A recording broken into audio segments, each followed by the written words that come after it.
Hello, and welcome back to Read the Book First, the podcast where first we read the book and then we watch the movie. This episode is the second part of the Bridgerton Season 3 episodes, and Jenn has returned. But before we get into the episode, just some housekeeping notes.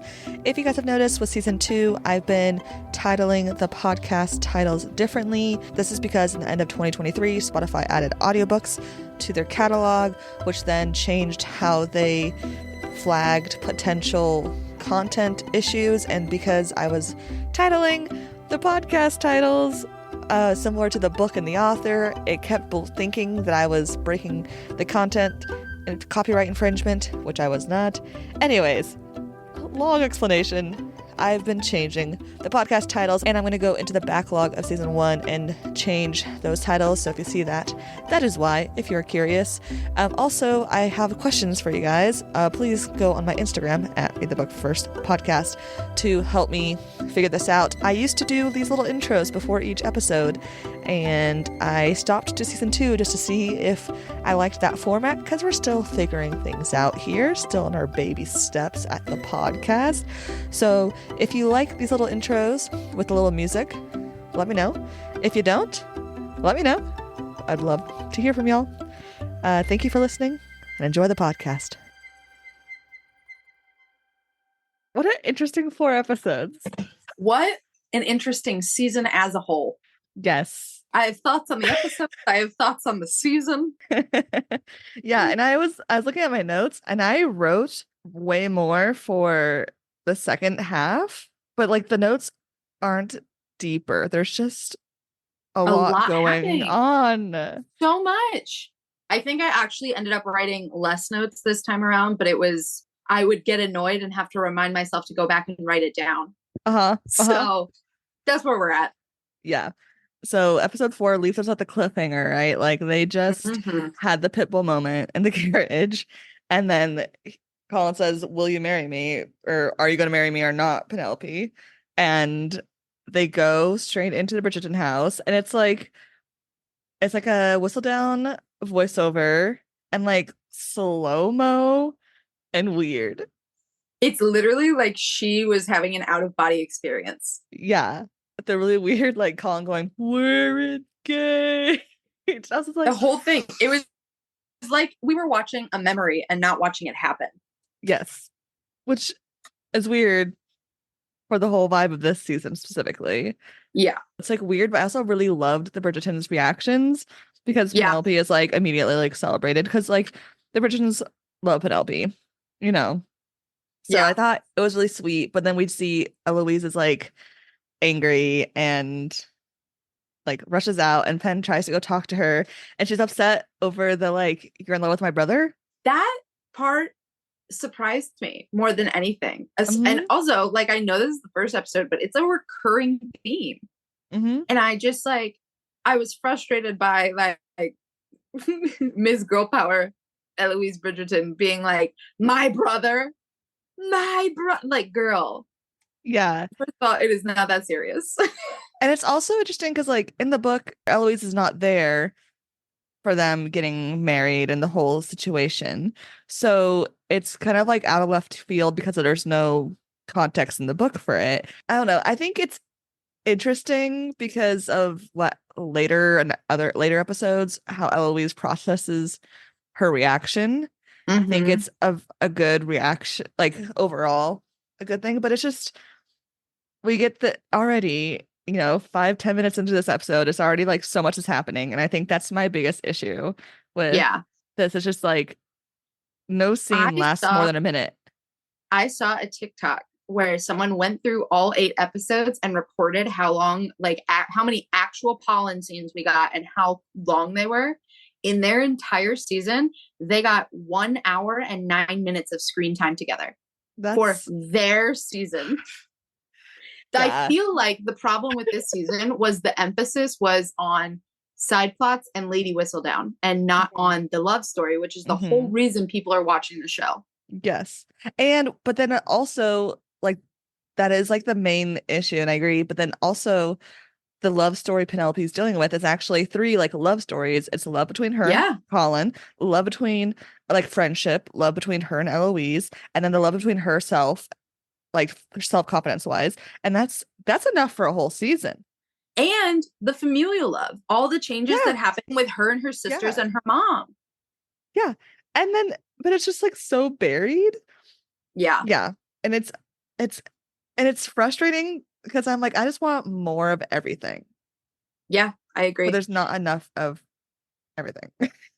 There could have been, if they had given us 2 more episodes, I Yes. think, and like made 1 or 2 episodes during the season, the focus was on the side plots. Yes. And then other than that, the focus should have been on Hmm. Colin and Penelope. And it's so Hmm. wild that it wasn't. Yeah. Yeah. And it makes like going through this hard because each scene is like less than a minute and then it goes to the next plot point or the next plot line. Yes. And it's like, well, I want to Yeah. follow this through more. So I'm just like, ugh, trying to like the puzzle pieces. Yeah. Yes, I agree. But at least it was sweet. And like I knew like coming from the carriage scene right to the next episode, it was going to be a little bit of a letdown because like you gotta like follow Yeah. like story structure. It's not going to be exciting at the beginning of the episode, right? Yeah. So like that's fine. It's just, it gets like just kind of confusing. But I agree. Penelope is like happy minus the Eloise drama because Eloise wants her to tell Colin about her being laid to whistle down, and like that's the whole drama, which we knew was gonna happen. Like that Yeah. was gonna be it. The next scene is Benedict with Lady Tilly. Hmm. It's a bunch of jump cuts, right? Of people finding out through Lady Whistledown that they're Yeah. engaged. So like we have Benedict and Lady Tilly finding out. Then we have like Lady Danbury and her brother. We have the Mondriches. Then finally the Featheringtons find out via Lady Whistledown. Which Portia was pissed. Which, fair enough. The Yes. daughter you thought would never get married, and then she wasn't excited to tell you. And that, instead of being a wake up call for you, was another way for you to belittle your child. Yes. And then her fiance heard you, which is doubly embarrassing. I did get one of my important moments that I was hoping to get, and that was him being like, you will not talk to the woman I love with that kind of disrespect. And it was good. Appreciate you, Colin. It was good. Appreciate Colin coming in and a few times throughout this season. I liked it. Yes. This only happened for episodes, I think 5, 6, and 7. The little intro where they have the like family tree or whatever was in a storm. Yes. For the 3 episodes. And then the episode 8, it was fine. But I was like, oh, this isn't foreshadowing. It's fine. It's a hot mess. Like that's like I liked that they did that, but then I was like, why didn't you do that for the other seasons? Like that would have been a really cool thing, right? Because like in Kate and Anthony's season, there's so much turbulence. You know what I mean? She literally gets knocked out during a storm. Yes. Like, we could have used that. She's like terrified of storms. Like it's a whole thing. Like, yeah. But also, I did put a note early on in here, and I said, I am trying so hard not to objectify Nicola, but Perfect Breast is right. The recoil. And Girly just walks in, and I was like, the boobs are boobing. You look good, Girly Pop. And we see her again later in the season, or in this episode. But I mean, she looked good. Yeah, absolutely. Yeah, she's the star. She really. We have a bit more of like Canthony in this episode. We find out that Kate is pregnant, but they haven't told anyone. And like, so here's, and I guess we could talk about this later too. So with our issues of like, there's so much going on, like, but also everyone, like I see people on TikTok being like, why are Kate and Anthony there? They're taking up time. And I'm like, do y'all remember everyone freaking out about Daphne and the Duke not being there? So like they're the whole trying point to like, is that their love stories continue. Like they don't. Yeah. And so I'm like, I agree. There's way too many side plots. I don't like dislike any of the side plots. I just think they're not done well with relation to each other, right? Yeah. But like of all of the side plots, we should have the Bridgertons always be in the side plots. The show is called Bridgerton.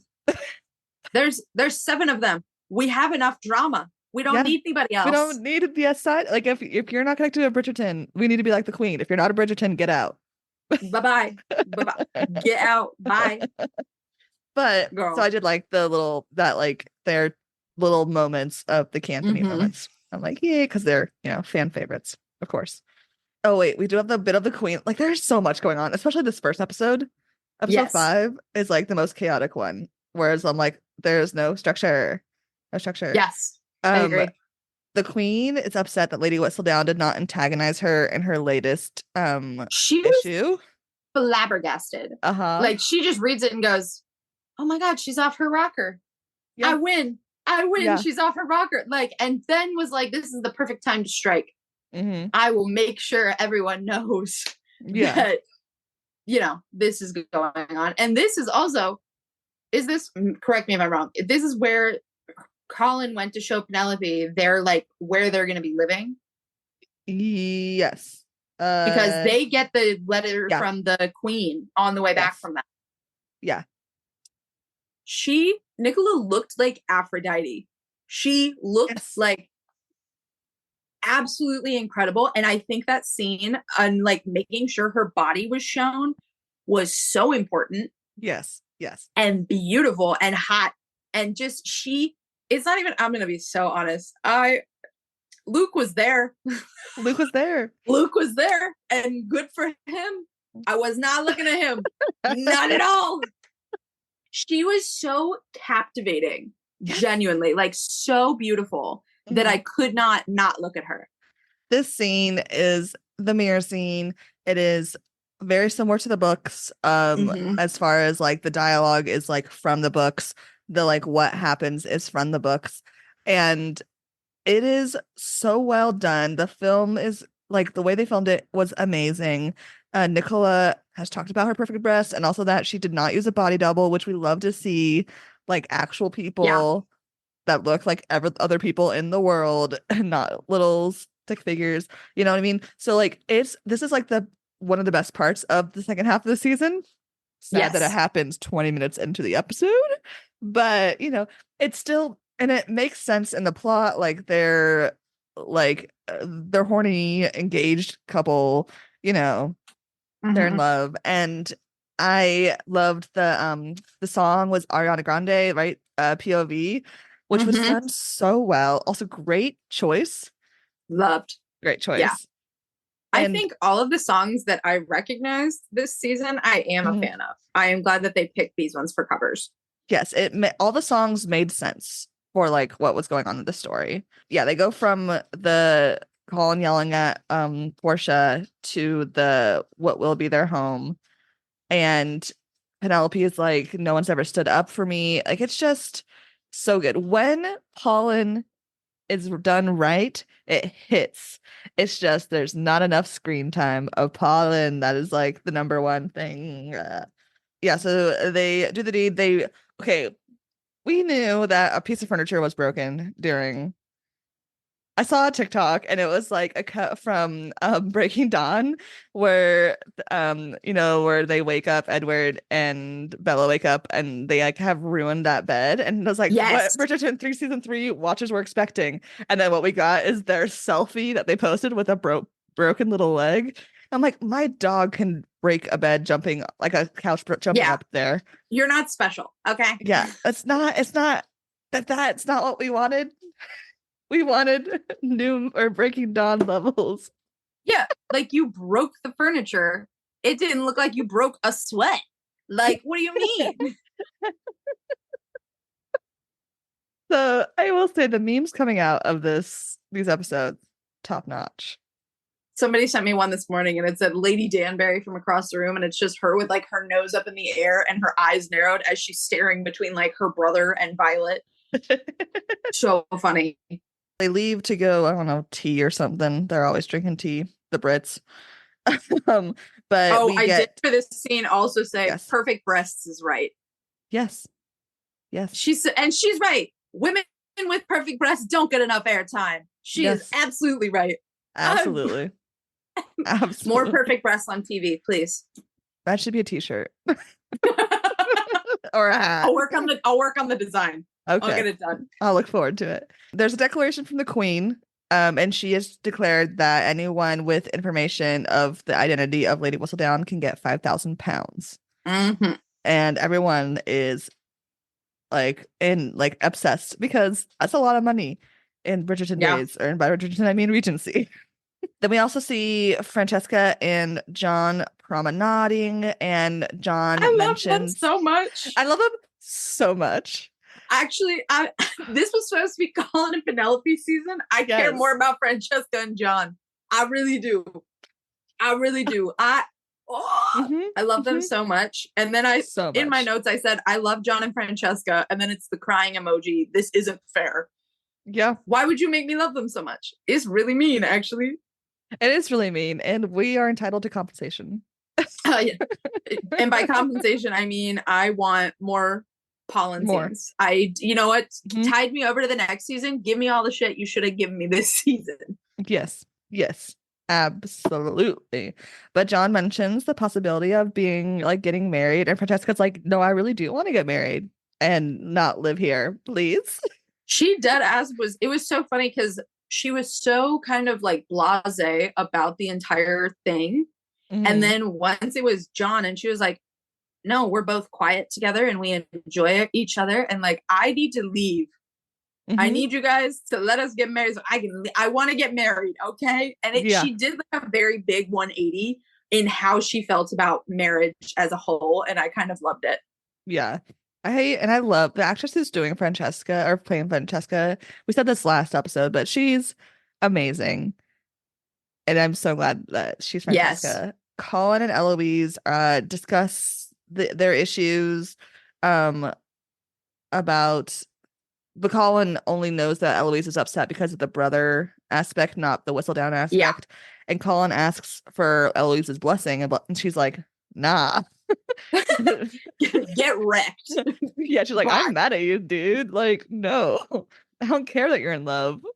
And it very much, I appreciated that it wasn't one-sided for her. She was like, you were in love with my best friend and you were in love with my brother. You weirdos. Like, it's so insulting to her. I did. Part of me understood where her emotional reaction was coming from. And part of me was like, girl, it was not a ruse of Penelope pretending to be your friend so that she could get with your brother. But she mentions that. We're being a little crazy. And we said this last episode, that Eloise is a bad friend.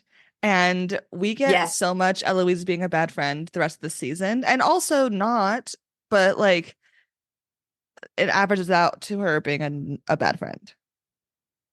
And it's upsetting because I love her as a character. Yeah. It's because she's so self-obsessed. I love Eloise. She's so self-obsessed, but like in a natural way, like it's a natural way. It's just how she is how she was encouraged to be as a middle child of this rich ass family, right? We are a product of our environment, you know? Yeah, truly.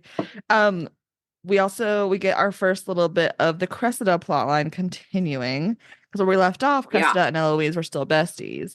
Cressida is meeting old ass Mr. Greer, Lord Greer, who was horrible. Literally gave me the ick. And he's like, you will be a prisoner in my house, basically. Oh, and I want 4 or 5 children, even though I definitely have crusties all over my body. Absolutely. An old, weird man. I feel like they found the worst possible person it was like a punishment. After being scolded by Colin, Portia Featherington decides to tell the sisters that they're going to be nice to Penelope and we're going to celebrate them, which I love this quick turnaround because Portia has been an awful mom this whole season forever. Like, series. And here she finally, someone stands up for Penelope for literally 10 seconds. Portia's like, shit, you're right. Yeah. Immediately, and changes her actions and like follows through, which I love to see. And I love the like awkwardness of her trying to change it, because that's like, it's not like she's going to be perfect right away. Like it's going to be awkward. She's trying, and then kept looking to Penelope for reassurance. Like, see, I did it. I tried. And it was so awkwardly funny. And the sisters, I love the sisters are like, what do you mean? And then Penelope's sitting there like reacting to this and trying to be on the defensive. And she's like, I'm gonna go to my room to read, and rushes off. And I saw a meme already. It was like, me whenever I'm minorly inconvenienced, I'm gonna go off to my room to read. And Me storms at off. every family event that has ever occurred in my entire life. I'm going to my room to read. I'm going to And my room just to read. dips. Yeah, which is I love it. And Nicola's acting is so good because I just every time she's on screen, just enthralled. I love her. And Yes. she has always been beautiful. Yes. But her hair this season is just The wig and delicious. wigging. I love it. All of it is incredible. Mm-hmm. Absolutely. Mm. The engagement party at the Bridgertons, Cressida crashes. Which was hilarious to me. She was just like, hey guys. I'm crashing. What? And it's like so weird, but like the Bridgertons are too nice of people to like make a big deal about it. Because if that was a Feathering house, Miss Portia would be like, you're getting kicked out. But And because she wasn't in charge. she would make a show of it. Mm-hmm. I love that a little bit between. So like what I felt was missing between this season in general is the Lady Danbury and Penelope relationship. Like they're just like kind of two like ships passing in the night, right? And here we get a little bit of them talking, or no, Lady Danbury talks to Lady Bridgerton about Penelope and being like, see, Penelope knew that all she had to do to get him to love her was to be herself. And I was like, she sees it all. Danbury sees it all. She knows her stuff. I love that. We have some like tension between Violet Bridgerton and Lady Danbury's brother Marcus, and Lady Danbury's not having it. The fact that she just says, I'm gonna sabotage my brother trying to hit on my friend as much as I possibly can was so funny. Eloise gives Penelope an ultimatum, which we saw in like the little like spoiler clip. It's like, you have till midnight to tell him. And like we are getting throughout these 4 episodes, we get so much like Cinderella references, which is obviously leading to the next season. But which I thought was the way they did it was fun. Like it's obvious, but it's not like Benedict's being like, I want a princess to marry. You know what I mean? It's not like it's obvious, but not poorly done. I thought it was like, I think it's obvious if you're looking for it, because even though I noticed like these things, I did not put it together till the last episode where I was like, oh. And also I've read the books, so I know. And like the book is just Cinderella, but Bridgerton. It's nothing special. My hairdresser, sorry, Julia Quinn. I was watching one of the episodes while I was getting my hair done today, and she was like, oh, should I read the books? I said, no. If you're gonna do anything, just watch the show. Watch the show. You'll enjoy it more, I promise. Yes, absolutely. But also I love shitting on those books. They're such trash in a fun way. If Book Colin has no haters, I'm dead. That's another t-shirt. You gotta write these down. I'm just gonna make a merch line where it's me shitting on books. Yes, honestly, those would sell. And their adaptations, obviously. Yes. More perfect breasts on TV. More perfect breasts on TV. Eloise ignores Cressida's like plea for help at the party. Cressida's like, they're making me marry this old man. And Penelope's like, oh, that is tough. I gotta go deal with my thing. Because Eloise is a bad friend. She is. And I think it's interesting that it's like she is a consistently bad friend. It's not like she was just a bad friend to Penn. It is consistent. Yeah, absolutely.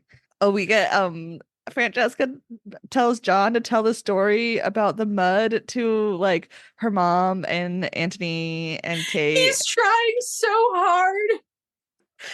We love John so much. I love them both dearly. Yes. Colin gives an adorable speech. And like referencing how they met, and it was so cute. And like, but Penelope is at this point nervous because of the ultimatum.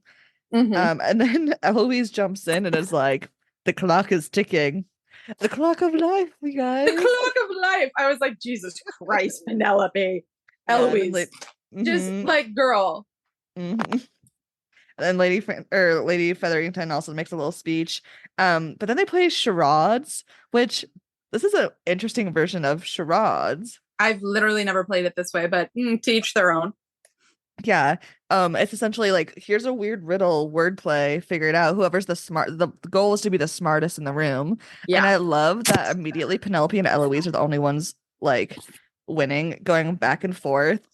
It It cracks cracked me me up up. for having I was like, yeah, the two smartest people in the room. Because Anthony was so sure he'd be on top. And then he's like, oh, I just love how he's okay. like, earbud, earlobe, earlobe. And Kate's like, no, honey, Lilac, no. Yeah.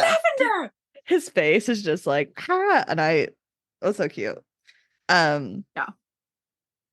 and then during this, like, you see Cressida trying to give guesses and Eloise being like, side eye, no. Side eye, no. And I'm like, Eloise, uh,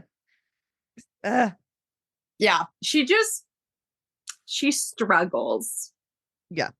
And it's just weird in the way that she does. Like, I don't always understand. I'm like, girl, what do you mean? Mm-hmm.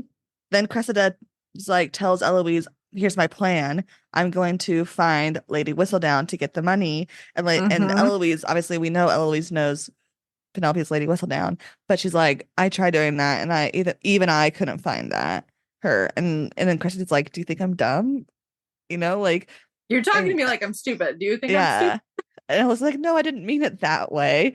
She just thinks that Eloise thinks that she's the smartest person in the room. Like that's the Yeah. thing, you know? And 1000%. I'm just like, it's interesting what they did with Cressida's story here. So like in before this episode, we have this redemption arc for Cressida. We suddenly like her. She's Yes. a great friend to Eloise, and then here we see Eloise letting her down, which I think, is in character what Eloise would do. But also it's like, okay, what are they gonna do with Cressida? And the way they take her is interesting. She went Very full villain art. uh-huh. Which is like what she has in the book. Mm-hmm. It's like they took 5 episodes of Cressida and I was like, hey, we're gonna make you likable and not like the book. And then in episode 6, they're like, JK, you're now the book version of Cressida. Like, Yeah. which is interesting. I feel like they forgot their own plot line. Yes. Yeah. Yeah. I definitely agree. John is able to retell the Mud story, and it's the sweetest story ever. And we finally see Violet Bridgerton have like a small like realization, oh, they do work together. Oh, this Yeah. is love. And like, because that's like her main conflict besides wanting to kiss her best friend's brother, is like the She's worry got a and lot going on. anxiety. Yeah, the worry and anxiety she has with Francesca and John. But there's like a small little switch there.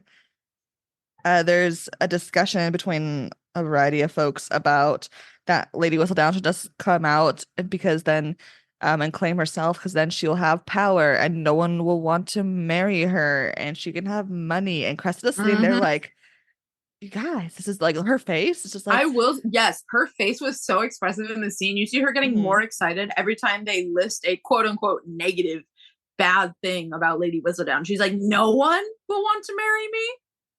I mhm, get money. This mhm. sounds amazing. Yeah. And while all this is happening, because this scene, it's that like the ball scenes, they have like 1,000. Like the ball scenes, I'm okay with having a billion plot lines at once because it's a ball. Sure. That makes sense. It's in Yeah. the in between ball scenes that don't make sense when there's a billion things going on. But Yes. while this is all going on, Penelope is like essentially having a panic attack, Yeah. and she is almost midnight. The clock is ticking forward. They have all those like Dutch angles, which are like the sideways angles. So Penelope is Mm-hmm. having a moment. She goes up to Colin and is like trying to tell her, and it gets to midnight. Eloise tries to interrupt Penelope telling Colin, which I'm like, Eloise, she's literally having the conversation. She's literally trying, and you see her about to pass out from a panic attack, and you're still Yeah, like, Colin, and he's like, yeah, yeah, my wife. Do you mind? Like, go get her yeah, something. yeah. And then Cressida stands up and announces that that she is Lady Whistledown, and then Penelope faints. Mm-hmm. And that's the end of the episode. And it's just like, what a weird first episode back after the first part. Yeah, I agree. Like episode 5, it's essentially another exposition episode like episode 1, because episode 1 was also weird like this, Yeah, right? But it's it more was. forgiving because it's the first episode. And like I understand there was a break, but there wasn't a break in the stories. Like, I feel Hmm. like the writers need to trust the audience to understand nuances more so they don't have to explain the nuances to us. You know what I mean? I Yeah, feel like there's I a little agree. lack of trust there, which is annoying. Yeah, I But agree. at least I had the mirror scene, which was wonderful. It's a great scene. Great scene. And the Colin protecting like this episode has good pollen scenes. Not enough, but good. He also, it was the fact that, because I put this in my notes, he said he looks at Penelope, like glances at her for a second when he's dressing down Portia, and he says, "You will not sully," or he said, "If you worried less about our Bridgerton name, maybe you'd like be a little bit nicer." And I was like, "Oh, oh, reminder that you're still a Featherington, Portia. Hate to Yep. break it to you, babe. I know your Mm-hmm. daughter's marrying in, but that's not you." Yep. You're still wearing that green color. Mm. And what a green it is. Oh boy. Episode 6 uh starts out with the Ton like being obsessed with the gossip of Cressida potentially being Lady Whistledown. Do you Did you find the hear Nicola's accent slip in the first scene in this episode? I Or don't think so. the first Polin scene in this episode. So Yeah. Colin comes to check on her because she fainted at Hmm. their engagement party. And he's like, "You've been in bed for a couple days. Like, are you okay?" And when she says Cressida Cowper, they're sitting on that little seat where she Yeah. used to look at his house and see him. Hmm. She says Cressida Cowper and something else in that sentence, but it's in Irish accent that came through instead of her English one. And I rewound it because I was like, did I mishear it? And then I was like giggling to myself because I was like, there she is. I need to There she is. go rewatch that. That's cute. But he It's gives so her the cute. ring, and it's like this beautiful pearl ring. It's gorgeous. And he's Yes. so cute. Hmm. Yeah, it starts off with a good pollen scene. It Uh, does. then we get Cressida's dad yelling at her for um for the drama that she started and that her aunt who lives in Wales is gonna come pick her up Yeah. and her mom tells her to redact what she said. And you just like get another insight. Like we've had an earlier insight to her like really crappy parents, but here we get another insight, and it's like we understand why she wants to escape so bad, right? Yeah. Like it makes sense. The things that she is currently doing, it makes sense, right? I And agree. she doesn't have a friend to tell her to not, Yeah. or to help If her. there's Ugh, if there's anybody who really needed a friend, yeah. it was Cressida. Yes. Um, we didn't really talk about the Mondriches. I have a hard time saying that. In the first Valid. episode, they like show up for like a second, but in this episode, they decide to sell the bar for sure and to host a party because Lady Danbury's like, if you want to be in the game, you have to start trying to win the game, which means you Yep. need to pull attention, which is like Lady Danbury knows how to do that because she came up dealing with the same situation, right? And Yeah. that is kind of the end of the plot, right? For them is like the first half they suddenly get thrusted into the ton and have to adjust. And Mm-hmm. then they say, "Should we sell it? No, I don't want to sell it, but you should sell it, but you don't want to sell it. Oh, let's sell it and let's throw a party." And that's it. But here's Yeah. my theory of why. So like why are the Mondrexes like we talked about this a little bit last episode? Like why are they still in this TV show that's about dating when they're not a Bridgerton legally and they're not dating, right? Those are the Yeah. two like reasons that you are going to be a continuing character in the show. And I think Yeah. obviously they started like they were in season 1 and season 2 and like the show has to like continue that they can't just like drop them off, right? That would be worse than them not being there, right? If they just like Yeah. I disappeared, agree. right? But I think so in I do not know if they're gonna have Hyacinth and George's show seasons, but Hyacinth ends up dating or marrying Lady Danbury's grandson. We have not Mm. met we have not met any of Lady Danbury's children or grandchildren, but we have Yeah. met Mondrix's son, who was about their age, it seems almost. Yeah. And so I'm curious if they're going to keep them around to have that him end up. This is just a theory I've made up on my own. No It was thoughts, also, just I will say, they showed up for, maybe it was when they showed up for the engagement party in mhm. episode 5. Yeah. Um, but their son was like went off to play with Hyacinth and Gregory, and Yeah. then Hyacinth and Gregory come back to like steal the chess pieces, but their child is nowhere to be found, and Yeah. neither of the Mondriches. They were just like, "Oh, he's gonna learn chess." I would be like, "Hey, where's my kid?" Yeah. What? What? That It bothered was me a weird. little bit because No, I was it like, bothered me too. where's my child? Yeah. What do you mean? Is Bridgerton gonna become a like thriller for The, this 10 the seconds? Was what missing it felt like. Mondrich. That's what it felt like for a second. But yeah. But God. this is my so that's my theory on why, besides like wrapping up the like their side plot that has stretched 3 seasons. I think that is my hypothesis with nothing to back it. Yeah. I But maybe, support this. maybe. I I mean, support we'll this. see. Anyways, they're gonna host a party. Cool. Keep that in mind for later because it doesn't happen in this episode. Nope, sure doesn't. Yeah. Um, Lady Danbury's brother, Marcus, calls on Lady Bridgerton, and they have Lady Bridgerton is flustered and she's stuttering, and It he is cracked me suave. up. She's always so like chill and collected. Hmm. And then Hmm. she's just like, Yeah. She's like, I Violet, need a fan. girl, Yeah. girl. Like, I know it's been years since your husband died, but also, girl, calm down. You And got to the get it song, together.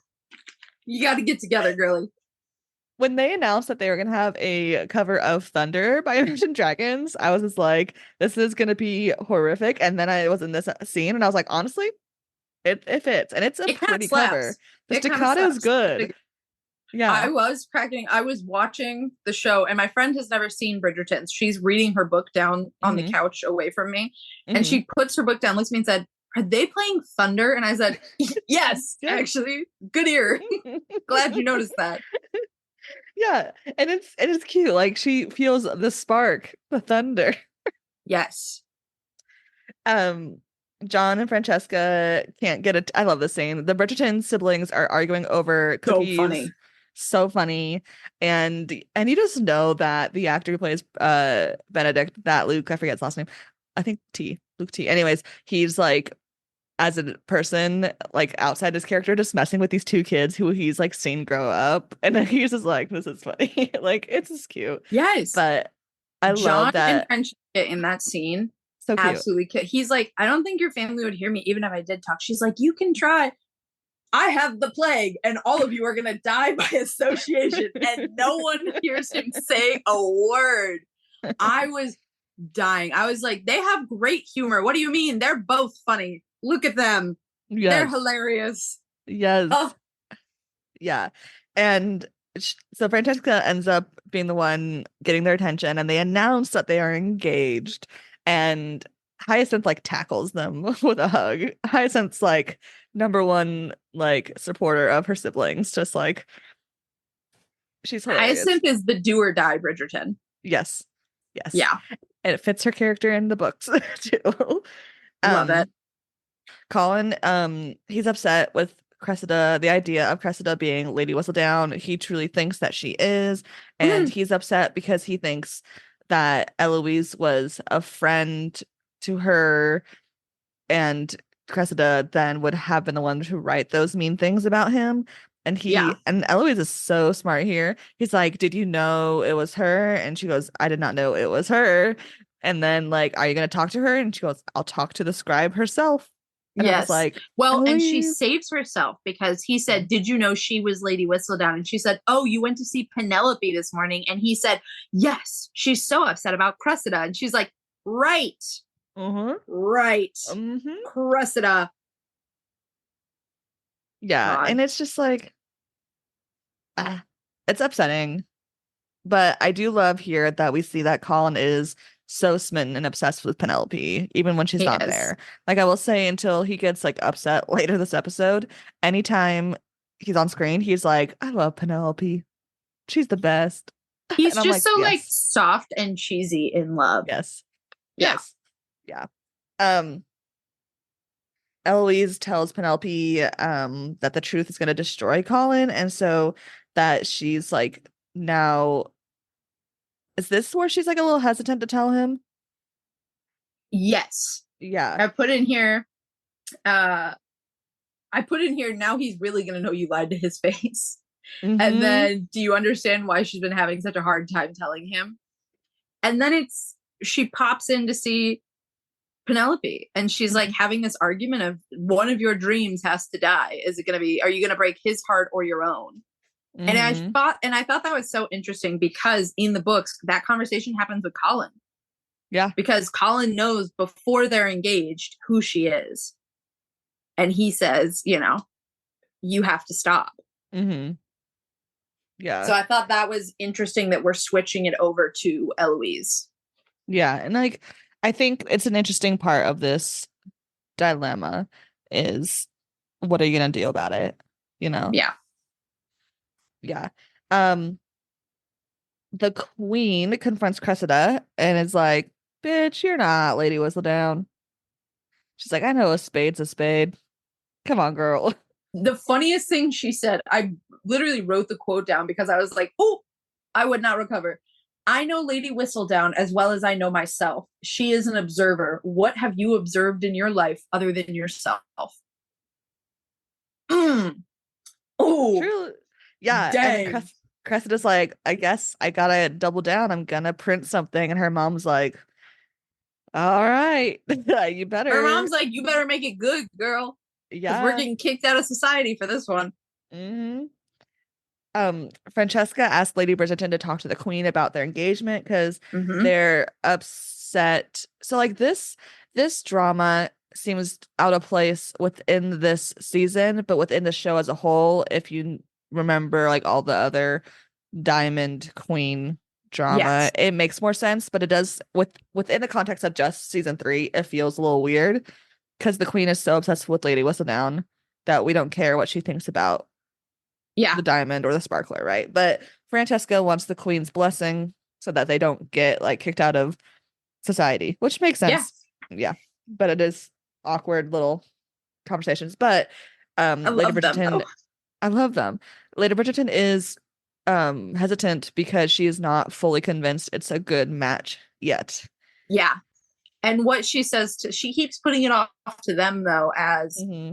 oh, she's not in a good mood. Oh, I just want to make sure I don't hurt your chances. Like she makes it about them, which becomes Hmm. super frustrating for Francesca because she's not stupid. Yeah. And she is an observer. And Yes.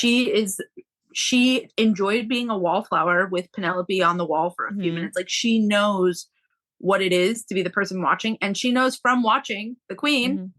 that like, hey, girl, go talk to her right now. Like, this is Yeah. great. Or make an appointment with her now. Like, have Lady Danbury. She's ready to do this. And she feels her mother pushing back, which she has not really done with her other Hmm. children. Hmm. Yeah. Um, the Featherington sisters are incredibly jealous of Penelope since their mom is suddenly being nice to them, lady to Penelope, and whereas, and I just think it's funny how like upset they are. They're like, "Why are you being nice to her? We don't do that."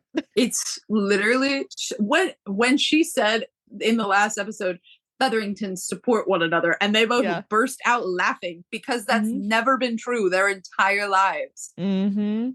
Oh, Yeah.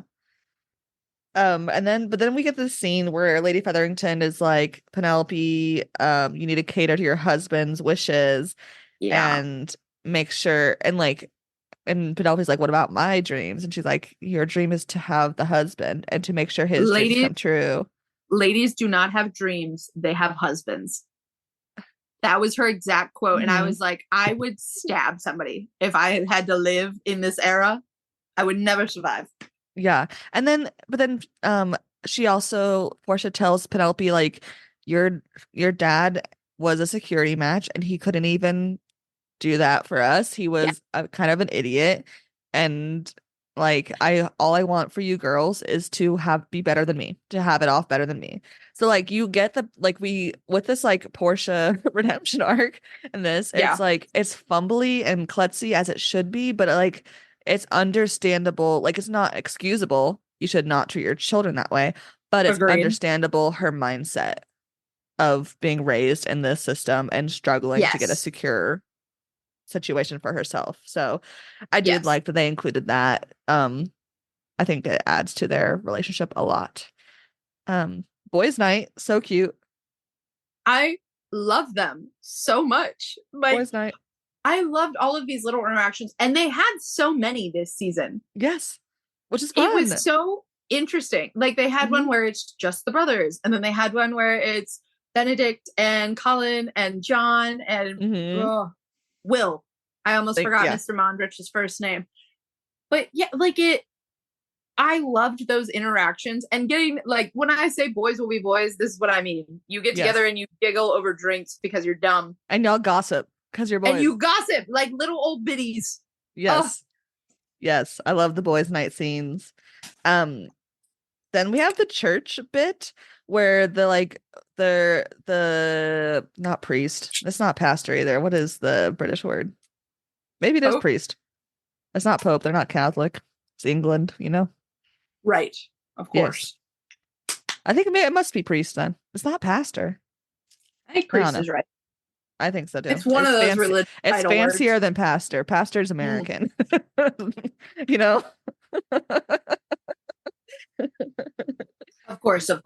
Yeah. But they have to do this thing where they're like a few like and like this is the first time we see it in this season, which I thought was interesting because this is a Regency thing where they'd have to like hear the people who are engaged. Does anyone say that they should not?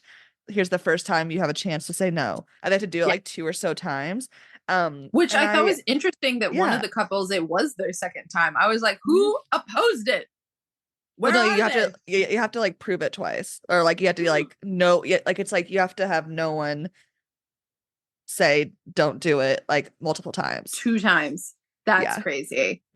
Yeah, because I think I mean it's just like marriage, you know, it's so tied to religion, especially then. It's just like making sure that everything's kosher, I guess to use that word, which doesn't really fit, but also like I'm wrong religion, but also to like make sure that they are not rushing. Like you have to wait 2 Sundays, 2 sermons, so that you're not running off and doing the nasty deed before you're married. Right. You know, so it's like it's some stupid convention. Yes. Yeah. But anyways, I do love as the church empties, Penelope and Colin dancing. It's like this is like in the book we have them dance. They dance in the square. Yeah. Right. This is like their version of that. They're dancing alone in the church, and it's so cute. It was very cute. Yes. So cute. Then Lady Danbury starts setting the widows on her brother as like decoys. So funny. She said, absolutely not. You will not touch my best friend. Get out of here. Yeah. Eloise scolds Cressida for the whole situation. And poor Cressida at this point, I feel bad for Cressida because Eloise does not understand the horrors at home and the fact that she has to marry a creepy old man. And I think even though like she tells Eloise and Eloise just is like, oh yeah, that sucks. Your mother genuinely would never force you to do that. And you can't see like how horrifically painful this is for her, which is so crazy to me. Yeah. It's just Eloise is a bad friend.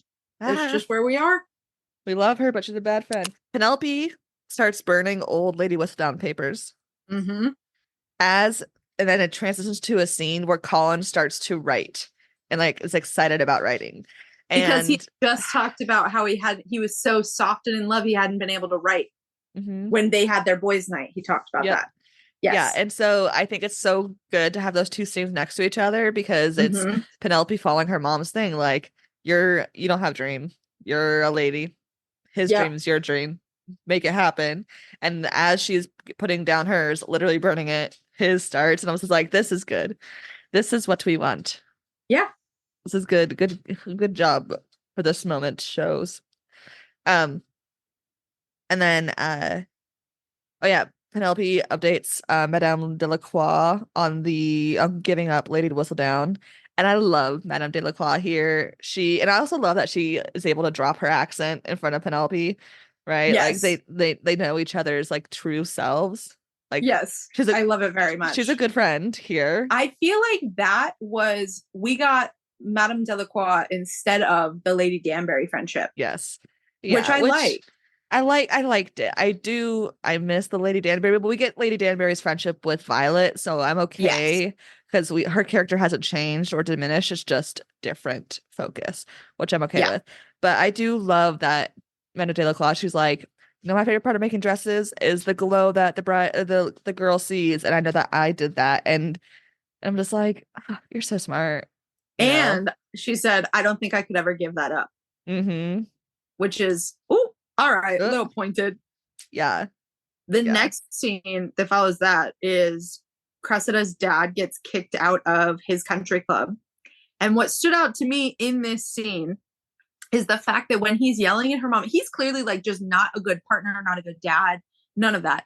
But when he's yelling at her, he says, your daughter did this. And I am wondering if he hates Cressida so much and is willing to pawn her off on whoever, because that is not his daughter.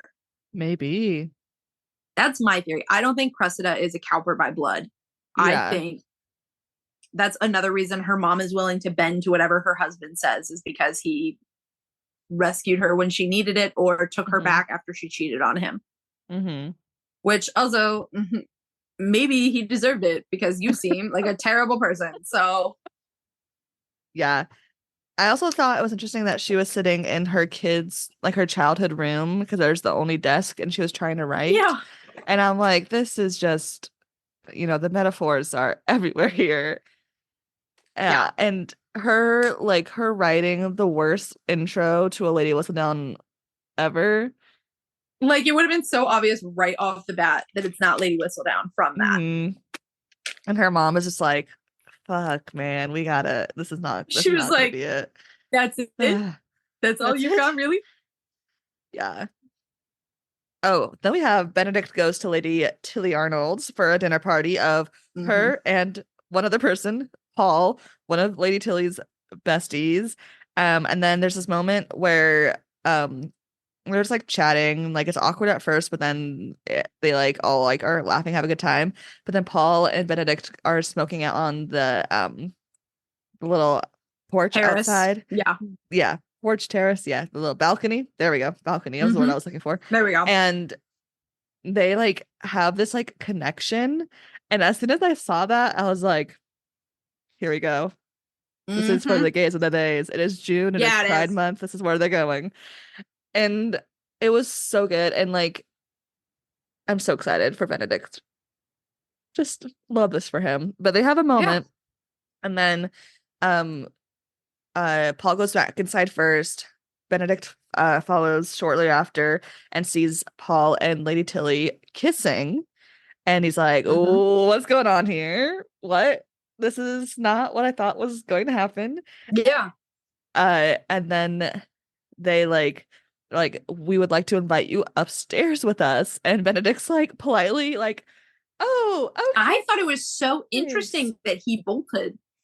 Yeah. I But he wouldn't did I it. wasn't expecting him to bolt.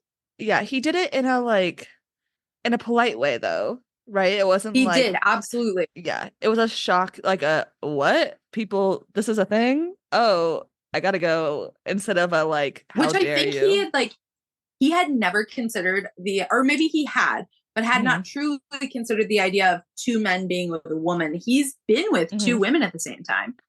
But Hmm. this part was like a foreign idea to him. Yeah. And like we Yeah. do know from season one that Benedict has been around like the Queer people. artist, right? Like the Yeah. folks that, I do think yeah, it's funny that every queer person on this show thus far is somehow involved in some form of art. stereotypes, man. Reductive, but sometimes true. It's fine. Yeah. Yeah. Um Oh, we get the Mondrick's ball, which was Mm-hmm. beautiful. Um, I was obsessed. yeah. Did you realize that they're decorated with wallflowers? Yes. But Uh-huh. I like noticed the But flowers and how beautiful they were, but did not think mhm, about that. they're flowers on the wall. Wallflowers. Yeah. Wallflowers. Uh-huh. Yeah. Incredible. And it was beautiful. Lady Danbury continues to keep distracting her brother. It's not really working. The queen arrives and she's like just like whatever. She's like not interested. And then uh Lady Mondrake has like, okay, now, and they open this big like pyramid in the middle of the room when it opens and it's a wallflower blooming. Yes. And it was And it's just gorgeous. like these paper flowers and it's so beautiful. But I was Gorgeous. like curious when we saw them setting up. I'm like, what is that pyramid? I don't get that. Are there cakes inside? I hope there's I thought cakes. there was something in there. I didn't expect it to open that big. Yeah. Yeah. And then which impresses the queen, which was the whole point of this ball, was Yeah. to get ahead of the rest of the ton and not be at the bottom. Um, oh yeah, Francesca and Lady Bridgerton have a little argument about talking to the queen here. Mm-hmm. Um, Marcus attempts to comfort Lady Bridgerton after the argument, but his sister stops him and they have this argument and she says like, I had a chance of happiness, but you stopped it. Mm-hmm. And do we get the full backstory here? I forget. In my notes, let's see. He tells her, or she tells him, that he stopped her from escaping the night before her marriage. Yeah. Yeah. And like, which we've, because of Queen Charlotte, we know that Lady Danbury was married to an awful old man. Yeah. So like we understand the repercussions of that action, Sure. but we're like missing bits of it. And we do know like the whole thing from Queen Charlotte, the relationship between Lady Danbury and Violet's dad. Like, so we have this context, and I like that they're like slowly bridging gaps and adding to it.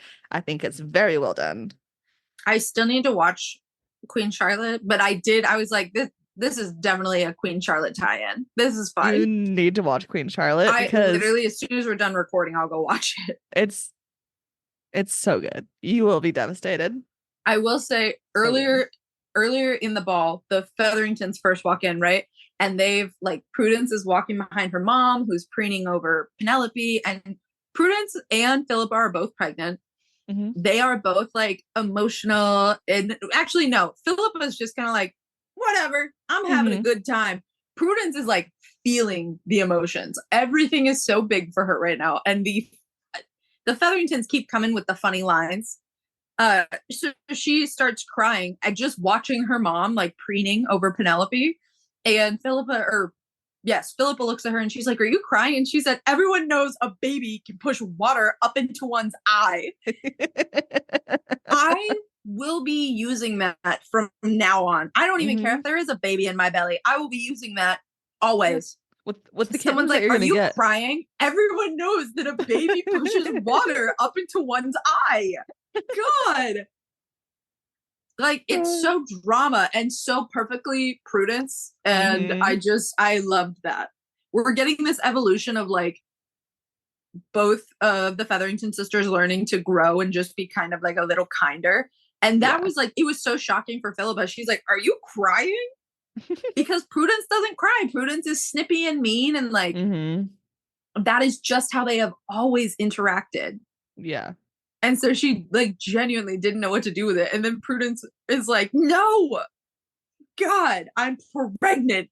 And it's so drama and so perfectly her. I loved I it. I love them. We talked about like the first episode. Like we love them this season, but they Yeah. continue to be hilarious throughout this Best season. one liners so far of Yes, any season. absolutely. Then who shows up uninvited in a spiky ass red dress, but Cressida and her mom. Cressida's like, I'm in cosplay as a bad person. It's like the vibe she was giving, like not fully a bad person. She's trying so hard to be bad. Mm-hmm. Yeah, and the queen's like, I don't want to see you in society. Like, what are you doing? She said, "When And I said I didn't want to see you, I meant in mhm, my cart and out of it." yeah, So, goot. yeah. And Colin and Penelope are dancing when they come in, and Colin's like, let's not make them ruin lot ugh, let's not let them ruin our night. And Colin also tells Penelope that he's starting to write, and Penelope's like, that's amazing. I love your writing. Can I edit it? And Colin's like, I want to do this on my own. And I'm like, Colin, Yeah. Colin. Well, Like, and he says, I want to do this on my own. I want to be worthy of you. Like, that's like, yeah, I feel like instead of Colin feeling aimless this season, we got Colin just feeling unworthy, yeah. which it just manifests differently for him than I Mhm. think his like, I just feel so out of place. I don't know who I am in the world. Like, it manifested differently than it did in the book. And Yeah, it's just an interesting spin on it. yeah, yeah. Um, Cressida gives the queen a fake Lady Whistledown letter announcing hers. Oh, they come in. The letters come in. I forgot. They come Yeah. in and everyone's freaking out and like grabbing at them. And it announces that Cressida is Lady Featherington or Lady Whistledown, and that she will be printing a full sheet the next Scandal sheet. day. Yeah. And then we see her mom pull her sleeves down, and her mom's hands are full of ink. And so it's her mom that's writing them, not Cressida. That's so funny because I was so confused about what was on her arm. The angle when I saw it, and I don't know if it Hmm. was the lighting, if it was what, I was like, is this woman covered in bruises? Ink Hmm. makes far more sense. It And it only. also, for Mhm. the writing, makes more sense because Yes. Cressida's writing was not It was up to not par. good. Not No, it was good. not. Yeah. Um, Penelope and Eloise run together into the hallway to talk about this because they because it's Cressida causing this drama, it connects Penelope and Eloise now because Eloise was connected to Cressida. So like in Yeah. this way, I like that as how they start to resolve their friendship is like Mm-hmm. we're both in similar situations. Let's figure this out. We are at fault in Yeah. different ways to the situation. We need to figure this out. Um, and but then Eloise, I hate this. Eloise says that she regrets Cressida's friendship. And I was Yeah. like, It again is just like, it's a selfish view of things. And mhm, like, you enjoyed her friendship. yeah, yeah, You did. yeah, yeah. It's hard. But then we have Penelope realizing Lady Whistledown is power, and I Mm-hmm. don't want the wrong person to have that power, and I want to give like the voice to the voiceless. Like she's like Yeah. finally realizing it's not just her like gossiping, and she understands like the full power of it. Um and the episode ends as she's going to the printers with her like pure Irish accent, not her Galway accent, to drop off the issue for it to be print.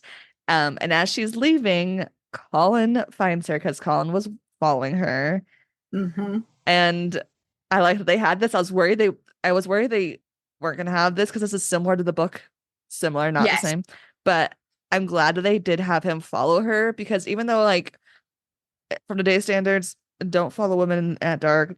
That's Yeah. danger. But It's like creepy.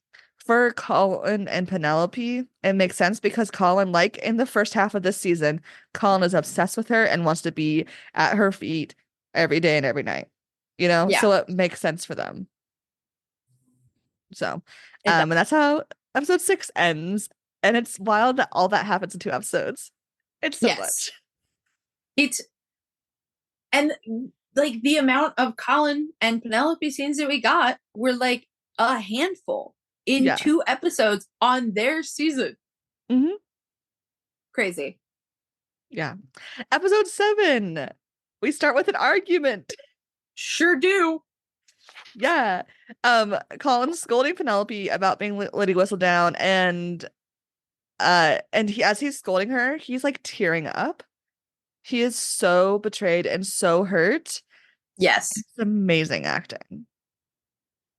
It's amazing. It really was like, I think he has very expressive eyes. We saw that in the carriage scene. And like this emphasized that again because it Yeah. was like his eyes were telling an extra bonus story while he was saying these things to Penelope. Hmm. Yeah. Um, and then Cressida's Lady Whistledown gets published, and we have Cressida's voiceover. Mm-hmm. In the Whistledown, she's claiming that the Bridgertons have different fathers, and that lady that was insane. and That that lady genuinely. and that lady Bridgerton doesn't value love matches but lust matches, and like and it's like essentially slut shaming the Bridgertons because they all got married fast. And I'm like, but we let them be sluts. Yeah. We like it. Nobody's bothered by a slut except for a couple old biddies. Okay. Yes. But during this, I really liked there's like, and it's like a lot of like cuts to different Bridgertons reading this, but we have Colin lying in bed on his side and then opening up to look at the camera essentially as he's talking about this. And this mimics in season 1, episode 7, when the Lady Whistledown about Marina comes out, when he had just been announced engaged, right? We're here in season 3, he's been announced engaged. When this drama about Marina comes out and Lady Whistledown, the voiceover, he's lying in bed facing up at the camera and then facing away. And so I saw TikTok like breaking this down, and I thought it was really cool. They're like, they are saying that here he's ready to face the drama and face it and try to like figure it out. Whereas in season 1, he was going away from it and running away. And I was like, ooh, this is fun. And it's both of episode 7. And I was like, that's fun. I like that. Yeah. I love it. I agree. Things, like little Easter eggs for nerds. Agreed. They're fun. But then Penelope's Lady Whistledown gets published minutes later, and she talks about how she cannot tolerate a lie and that Cressida is not her. And that's like, there's nothing super scandalous in here. There's some like throwaway stuff like, I am Lady Whistledown because I'm an observer. Here's 3 things I observed this week that you didn't talk about. You know, this person owes him money. This guy hurts his wife. Like, you know. Also, the wife smiling as she's walking down the street was such a power move. Like, she was like, yeah, you're absolutely right. He does. Look at him. Yeah, someone come get him. Yeah. So I think that was a fun way to have the 2 different Lady Whistledown pamphlets. Cressida's literally locked in her room, a la Cinderella again. And she's locked up until her aunt picks her up. Penelope and Eloise's friendship is like even more mended. Eloise is still processing some of it, but they're like talking, and you can see that they're like, thank God we're back, you know. Oh, we have the really sweet scene between Violet Bridgerton and Lady Danbury. Oh, I love their friendship so much. It is so cute. Yeah, and I love that Lady Danbury is like, if you and my brother end up going sour, I'm choosing you over him. She said, I will boot him. Don't you worry, girl. He's gone. He'll never be back. I thought that was so funny, but it's also so true, because how many of your girlfriends are you like, no, if he messes up, so sorry. He's got to go. Absolutely. Absolutely. Always a girl's girl. Always. Oh, yeah. Colin confronts Eloise about knowing Lady Whistledown. Yep. And I like the scene because we see the hurt we see the hurt Eloise has. She's like, I was heartbroken. We see her process that. And she's like, I didn't want to tell you because I thought your heart would be broken and I didn't want to cause that. Which it's understandable. And then Eloise asks Colin, can you forgive Penelope? And he's like, you don't have you've never experienced the pain of being in love. It's like not a yes or a no. It's just like, he's like, I'm in love. And also my wife lied to me, or my fiance lied to me. You know? He's going through. He really is. He really is. Penelope and Colin talk about all of this going on with the Cressida and Lady Whistledown, and Colin's like, I'm a man of honor, so we will get married, and we also were intimate, so I will get married. But will you stop writing? Will you stop publishing? Because that will depend what our marriage is. And I was like, yeah. That one bothered me a bit because I was like, oh, yay, the ultimatum from the book. How fun. It's like the part of the book that I'm like not into. I'm like, why do you guys include this bit? Yeah. Like, and then at this point, because they're already engaged at this point. So I was kind of like I wanted a change in Colin, and I wanted it to be a good change. And I felt like all we got were like, eh. Yeah. He's just not. Well, he's not at his best yet, and that's what I was Mm-hmm. kind of like hoping for. Like we're on episode Mm-hmm. 7. Like Mm-hmm. Yeah. I just need more. Yeah. Yeah. Yeah. Um. Oh yeah. We get more info about the Tilly situation Uh-huh. where she's just like, yeah, Paul and I are friends, and also we're intimate sometimes, and also Paul likes to be intimate with men, and like the world is like, why do we have rules in the world? Like, why do we follow these rules? And Benedict's like, Yes. you're right. Why do we follow rules?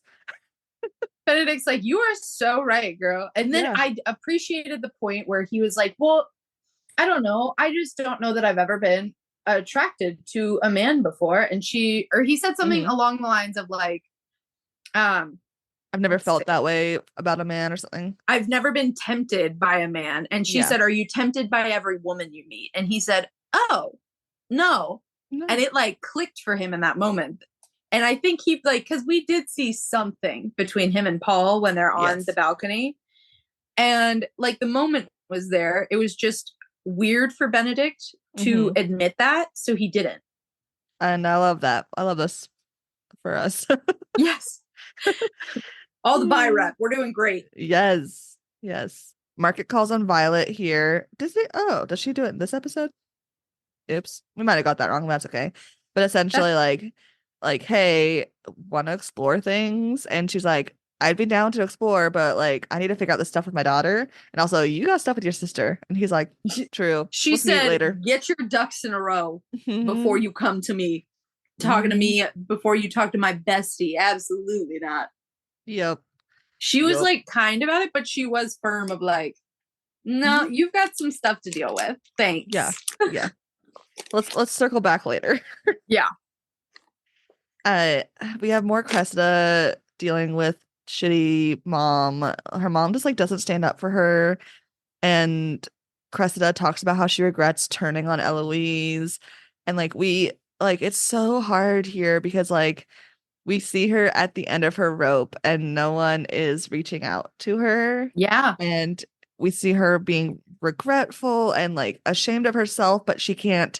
There's no way she can find to take a step back, right? Because Mm-hmm. she's gonna so she's like at the end of her rope. So it's like they do a good job at that of being like, we understand why she's doing it, but it's just like, Yes. why?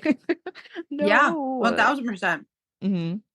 And her mom just like her mom wrote an entire article bashing the Bridgertons just because she wanted to.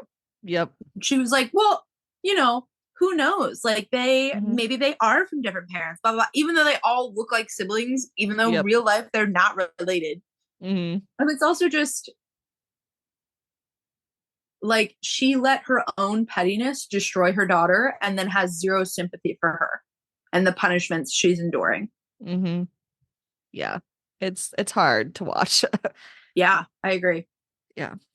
Colin has a stag night, more boys' nights. The Bridgerton Bros helping John with advice. I thought was really cute. John being adorable. Just love them.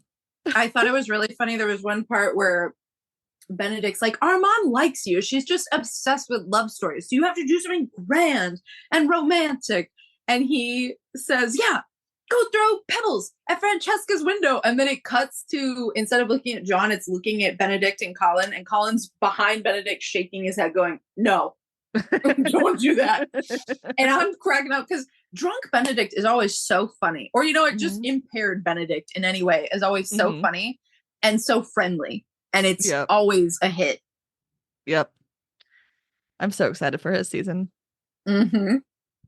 Yes. Uh Penelope visits Lady Delacroix. Thank you, my brain. Delacroix to what did I say? True love without. Oh, She's just telling like, her she's giving it up for sure. oh yeah. Yeah. Giving up for sure that Colin knows about everything. And Mm-hmm. Lady Delacroix is like, no true love without true embrace of self. Mm-hmm. Like you can't love someone unless you love yourself, all RuPaul. And it's and it like it hits her for a second because this whole season she's been like working on being confident and loving herself. And Mm-hmm. then here she is the night before her wedding, taking a step back and stopping something, Mm-hmm. right? And she leaves, and who was out there staggering from his stag night? But Colin. And they like He is have an argument. immediately bothered to see her. Yes. So Yeah. annoying. He's so upset. It's like, what are you out here? And she's like, what are you out here? Like, Well, we're and she both, said that because yeah. he said, "Oh, don't tell me some more nefarious deals." And she said, "Okay, why are you out here by yourself Mm-hmm. the night before our wedding?" Like she was like, "If you're gonna be rude to me, I'll be rude back. Like, do not forget who you Yeah. are marrying, sir." But I do like here that she like takes accountability for what she wrote. He was like, you wrote Yes. hurtful things. She's like, I did. And I'm like, and it was wrong. Yes. Like they're arguing, but she's like, you're absolutely correct. You're right. Yes. I She's wasn't the wrong. agreeing And I with him love because that. he is right. Yeah. Mhm. I love that. And then we get a bit of Colin being like, and I'm like jealous, I'm envious. Like we understand that he's jealous of the writing, of that people are reading his writing. Mm-hmm. And so we start to see that. And I wish they hit on that more. It's there after my second time watching it. It is there almost every episode in the second half, but like not enough to make it impactful. His like jealousy of the writing. Yeah. Um, and then he yells like, "Then what good am I to you?" And she goes like, "I love you." Like that's the Yes. purpose. And then Which they was make like one of out. the scenes we saw in, I And think I sent it to you. I was mhm. like, "Oh, the Yep. preview, the Yep. preview." Yeah. And I did appreciate that scene because it emphasizes again, like, it's not even that he feels like he doesn't have a purpose in life. He feels unworthy Yeah. of Penelope. So Hmm. if I can't protect you, then what use am I to you? Yeah. What worth do I have for you? Why would you want me? Hmm. Yeah. So I thought that was interesting. Like her confidence issues mirror his. Hmm. He just is better at putting on a facade because he always has. He always has, and he's been Yeah. taught to. Yes. By Yeah, a because he's loving allowed. family that were Hmm. there to back him up when he Yep. needed it. And he's a man, and he's allowed to be boisterous and charismatic without being a slut. You know what I mean? Absolutely right. Yep. Absolutely right. Yep. Yeah. But I did like this argument in general because it does mimic them in the books, and it is true to like what Pollen is. It's like them having a loud conversation and then making out at the end of it. That's what they do Yeah. the whole book. Yeah. um, he gets home. Canthony's there randomly to give him marriage advice. And I'm like, this is like the one time I'm like, why are they here? Like this scene, we don't Yes. need it. But like I love all the people in it, but also why? Why? Um, the Danbury's have a showdown where they're arguing about their past, and I love where Marcus is like, you're nothing like dad except for his cane, and she's like, do not come for my cane. I That was was like, so funny. I will say with the Canthony scene, the only thing that surprised me really, I love that they kept that from the book and he did his like little pre-wedding talk with them. yeah, How long had it been? Because Kate went from no belly to some bit, yeah. to girl is clearly pregnant. Hmm. I just found that interesting. I think, yeah, I bet in the Bridgerton world it'd probably been a couple weeks, but in Yeah. our world it's been an episode. Yeah. So it's like, lit, or maybe two Yeah. episodes, whatever. But still, It's been a hot minute. Yeah. yeah. Um, yeah, so we get to the wedding, the Penelope Colin wedding at the church. It's beautiful. The arches, Gorgeous. they play the Vitamin String Yellow Quartet's by Yellow, Coldplay. and I cried. I teared up because I was waiting for Colin to cry. I was like, "You're telling me you Yeah, see that walking down the aisle and you're not crying? A liar." this beautiful satin pink dress, Oh, gorgeous. Her beautiful. veil, incredible.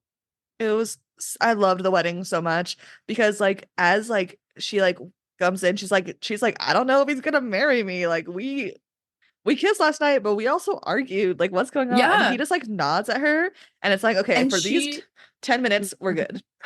she felt so good when he did that Mhm. too. Like you could see it. And the fact that Eloise was able to see, like in the book, she's not there, but here I was like Yes. emotional seeing everyone. I was like, this is, I'm too invested. I loved them a lot. It Uh, also cracked me up because Prudence is like emotionally happy clapping. And again, Girly's pregnancy hormones are just hitting her hard. And it mm-hmm. is so funny because I do think it was an adjustment of like her mom saying like Featherington stick together. She started, I think, kind of thinking about the kind of mom she wanted to be. Yeah. And the kind of sibling she would want her kids to have. Mm-hmm. And maybe that's a little introspective for a TV character who technically probably got more screen time than her sister, who the season was about. But I just, I thought that was very sweet. Like getting that Eloise and the Prudence moment Mm-hmm. for that wedding. Yeah, I agree. Then we have the wedding breakfast, which wedding breakfasts were like very much a Regency thing because in Regency era, you had to get married on a weekday in the morning because you would fast the night before, and usually your guests would fast. And also, it was fashionable to not have a big wedding because that was showy. Of So course. honestly, Penelope and Colin's wedding too big because they're showy, but that fits because the Featheringtons they're showy. Yes. Anyways, and so they would fast the night before, and then they'd break the fast with a wedding breakfast. So like Yes. that's everyone was like, I was not everyone. I saw some TikToks like, why a wedding breakfast? That's not a party. And I'm like, is this the one time they're I would sticking do to that. Regency stuff? I know. I would. Though I That have sounds been to great. a few wedding breakfasts. They're also dry weddings, which is like we support folks that don't drink alcohol, absolutely. But like I was like, I want a mimosa. Yeah. I'm here for Yeah. breakfast. Where I want to celebrate with Yeah. mimosa A with my mimosa. brunch. Yeah. Anyways, the wedding breakfast. I love that Penelope and Portia have fully like mended the relationship by here, Yeah. and they're just like Portia's like, I'm so happy for you. You look so beautiful. And Penelope's like feeling supported by her mom for the first time in her life. Really. Yes. And you could see that and I really like that. Her sisters are nice. And I love that when her mom leaves, Penelope's like, you can tell me for real. And like Prudence is like, no, you are beautiful. Like, I mean It's it. so funny though, because it's a recurring trend. She compliments her sisters, but she looks like she's in pain. So Mhm. they just sit there and they're like, you can say how you really, this is how I really feel. She's just Yeah. looks like she's in pain all the Yeah. time, Yeah. trying to be nice. It's so funny. Yeah. Benedict has a heart to heart with Eloise and is like, Eloise, I know that you're upset that your best friend married your brother, and so you feel like you're losing them. But also, love is not finite, which is like him telling himself this for the okay for his actions later this episode. But like Yes. also, it's what it's what Eloise needs to hear. And when you're in like high school and your best friend starts dating, like the first one of your friends starts dating someone, and it's like, oh, they're not with us at lunchtime anymore because they're with the boyfriend. It's like it's that feeling, right? Because they don't Yes. have high school. So they didn't have to go through that, right? Exactly. But so like it's understandable that she's like feeling this way. Yeah. We Uh do have the candy scene. mhm, And he says, mhm, she talks about getting a letter from her sister and how she misses her. And he's like, well, why don't we just go? And she's like, it'll yeah. take months. And he's like, yeah. And then we can set up and have the baby there. And she's like, your mom, like, she'll miss it. Her Mhm. grandchild, he said, our child will always be a Bridgerton, but I want them to know that they are a Sharma too. And I lost it. I lost my mind. I I was was like, kicking my I love feet. this man. I love this man and the way he loves his wife. And then of course Kate's like, stop trying to make me love you more than I already do. All right. Hmm. I Hmm. already love you a lot. You gotta stop. Yep. I love I them so much. so much. And then the whole like wedding breakfast, Colin and Penelope are like separated from like guests, and they finally are able to like come together. And Penelope's like, I'm tired of being a wallflower at these events. Can we go dance? And Colin's like, it's the morning, the sun's up. She's like, whatever. We dance at the church. Let's dance here. And he's like, all right. And then a string quartet of You Belong With Me started playing, and I was like, I'm gonna cry again. And I did. That cracked me up. And then there was also Francesca is watching them smile or watching them dance almost wistfully. Like her smile is like Hmm. just kind of like, oh. And John, who also is socially awkward and does not enjoy these things, asks her if she wants to dance. He pays such close attention to Francesca. He loves her so, so much. I am obsessed with the way that man loves her because he's like, you look like you want to, and like maybe we should push ourselves to be a little more Bold. adventurous, be a little better. And then they go and they dance and they're having fun. And it was so sweet the way so he notices sweet. her, and like, to be known is to be loved. Like, Mhm. John knows Francesca, and love it. It's so good. And then the queen crashes. Yeah. And it's like, hey, you're not a Bridgerton, get out. And then Penelope tries to walk out, and Colin's like, hey girl, you're a Bridgerton now. And she's like, right. My bad. I also love Lady Danbury was like, all right, I'm staying. I'm here. She said, Like, I'm not leaving. She's like, I'm the queen's best friend. I'm gonna stay. And I'm basically a Bridgerton. Just ignore me. It's fine. Yeah. But the queen's like, one of y'all's keeping a secret and you must confess. And then Francesca is like, I have a confession. Sorry. And everyone's like, what? It was me. I'm engaged. It's like, girly, you missed the clue. Mm-hmm. And I love the queen's like, everyone knows that you two are smitten with each other. Like, I'm not gonna say anything about the like, go get married. I'm not gonna You say don't need my yay or permission. nay. Go on, Go. And Yeah. she's like so relieved. I was like, oh, sweetie. She genuinely, I think, like, felt like she needed that approval from the queen because she felt she had insulted her by falling for John. Mm-hmm. And it was just like so important to her to know that it was okay. Yeah. Because she had told her mother earlier, like, I trust the queen's judgment. And then she went against it.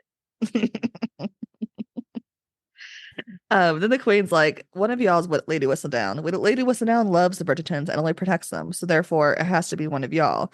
And Anthony's like, as head of his household, I've known no one in my household is writing that, which he's correct. Like, no one in his household is. And then he's the queen's like, right. one of y'all needs to confess or something's going to happen. Like, something's going to happen. And here we like after the queen leaves, Colin's like, I'm glad you didn't say anything, but you need to give up your column. Not your Colin, your column. And Penelope here is like, no, I'm not. You don't know what it's like to be like invisible and not accepted and not a part of the world. And also you are not a woman. So therefore you have opportunities and you can go and do whatever you want. You have money. Yes. You're a man. Whereas I cannot change those things about me. And Colin's just like, I can't accept it. And it's just like, well, we're married now, bub. You're gonna have to. Don't know what to tell you. Yeah. And he's like, and she's like, it's our wedding night. What are you gonna do? And he's like, I'll sleep on the couch. He's such a crybaby. Such a crybaby. That actually did upset me because in the book, that was when we got the 180. They get married and all of a sudden he's like, oh, no, nobody talks to my wife like that. Oh, nobody looks sideways at my wife. Like, he was like down to bat for her at every single turn. And then we get this husband, Colin, and I was like, I want to fist fight you. What is your problem? I think it's because the blackmail portion of the drama hasn't happened yet, whereas in the book it happens before the wedding. Yeah. So I think there's some of that there. We cut to Benedict joining the throuple and having a grand old time. Love to see that for him. And then Cressida, the episode ends as Cressida's looking for printers to get money for the sheet her and her mom wrote. And one of the little interns or assistants, I can't think of the word, at the print shop is like, no, but at my old place I worked at, like, she printed there and it was a redheaded lady. And Cressida's like, I know who it is. Cressida's like, tell me more. What else do you know? Yeah. That's how it ends the episode. Yes. And this is where she goes full villain. Yep. But she's desperate. And I appreciate that it wasn't malicious just for the sake of being malicious. It was self-preservation. She is at literally the end of her rope and no one is helping her. Yep. Yeah. So, yeah, I appreciated it. All right, episode 8. Here we go. Ocho. It's the morning after their wedding night. Colin is on the couch. He leaves early to give space to Penelope, who's gonna have breakfast with her mom. And it's just like there's tension and awkwardness there because of everything. And Yeah. I love this where Penelope like goes into the room and is like, "Hi mom, how are you?" And she looks up and it's Cressida. And she's like, "Oh, my mortal enemy." Honestly, it was a jump scare for me too. So Yeah. Yeah. And then we have the blackmail of it all. So Cressida is like, "Hey, you are gonna owe me, you need to pay me twice as much as the queen's ransom, yeah. and you're gonna do this, or else I'm gonna tell everyone that it's you." Like, yeah. And as she's doing this, Lady Featherington comes in, and this is how Lady Featherington finds out about all this. Lady Danbury is at the Queen discussing Lady Whistledown, and they're having like this chess match with these metal chess pieces. I was like, those are heavy. I was like, It was so aesthetic and so dumb. yeah, which is Queen Charlotte's vibe. Yes. She does what she wants. Truly, she's the queen. Yeah. And Lady Danbury's like, maybe you shouldn't like, cut off Lady Whistledown's head. Like, maybe we should save that for France. Like, yeah, that's not the way we do fine. it. We're fine over here with our own thing. Like, don't worry about it. Yeah. The Featherington sisters are still upset with the lack of attention. Yes. From everything, and they decide to throw their own ball. And I love that. It's like they're like, it's gonna be purple and orange. And I love that Philippa's like, and bugs. It's just like, what? I did not know what she meant. No, definitely not.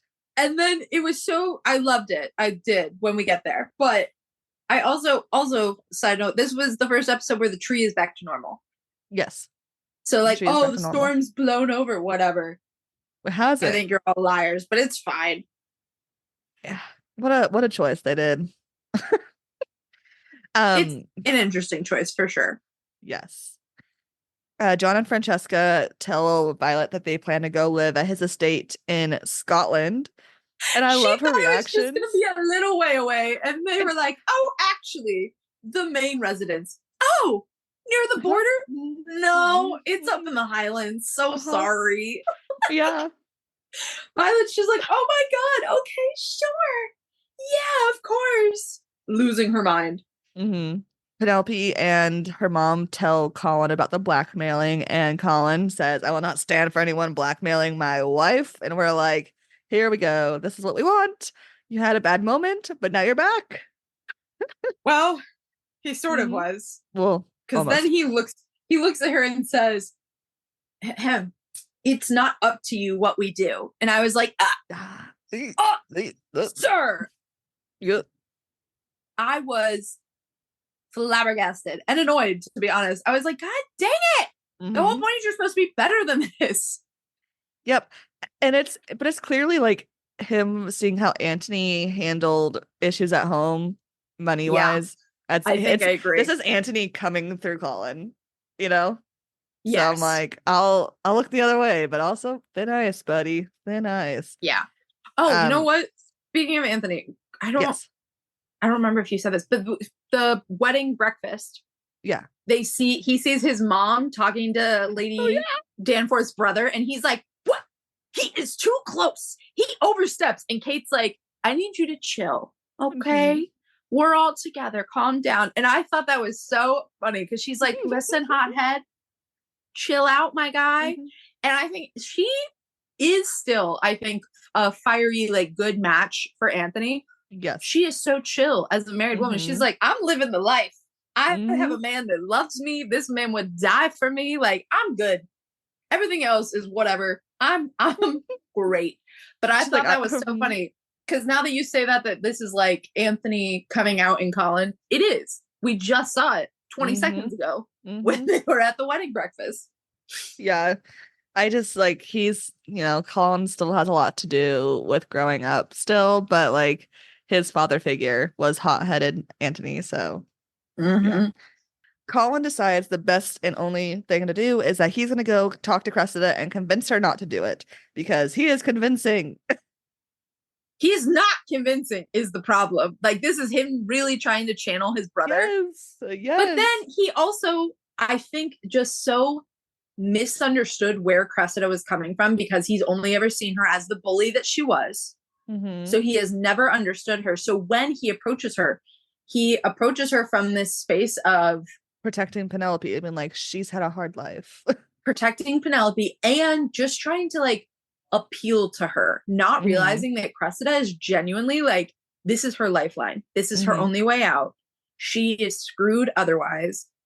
She's in danger and she is in flight or fight mode. Like, and right now, Colin, she's gonna pick fight.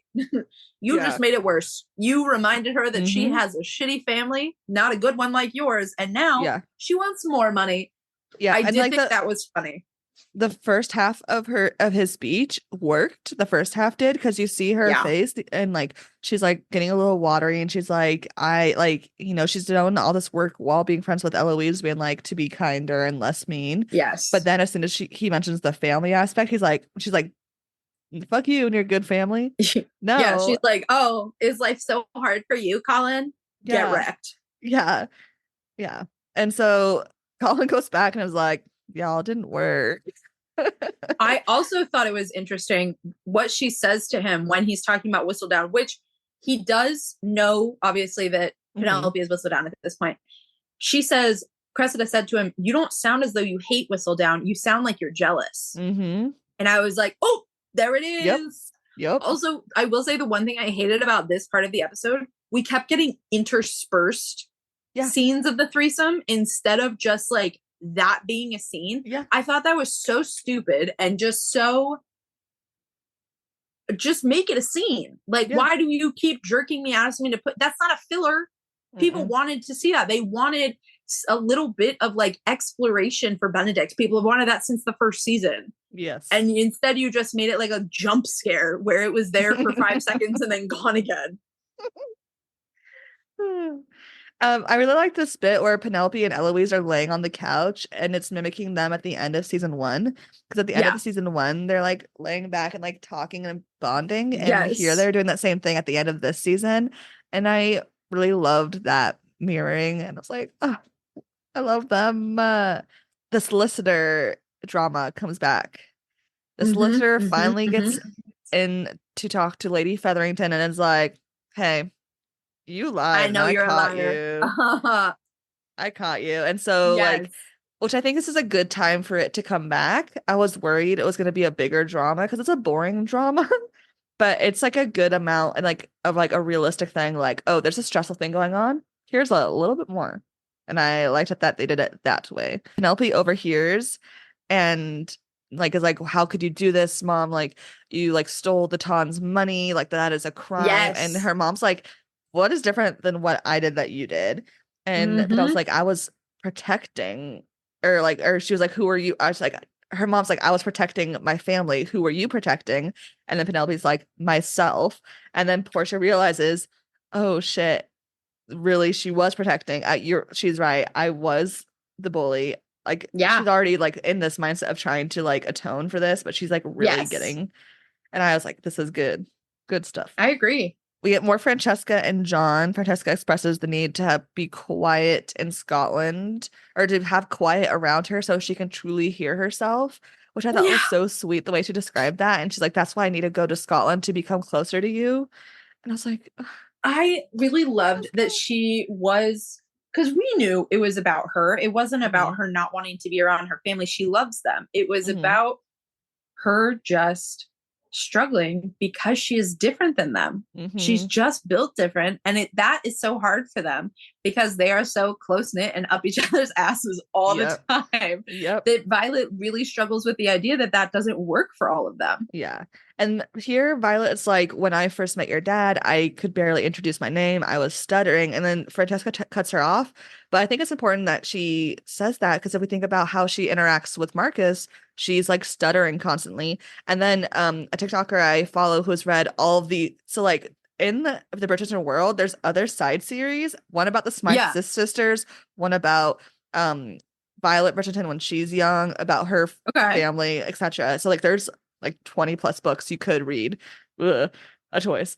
But apparently, as before she met Mr. Bridgerton, Violet was like a wallflower essentially, and it like Yeah.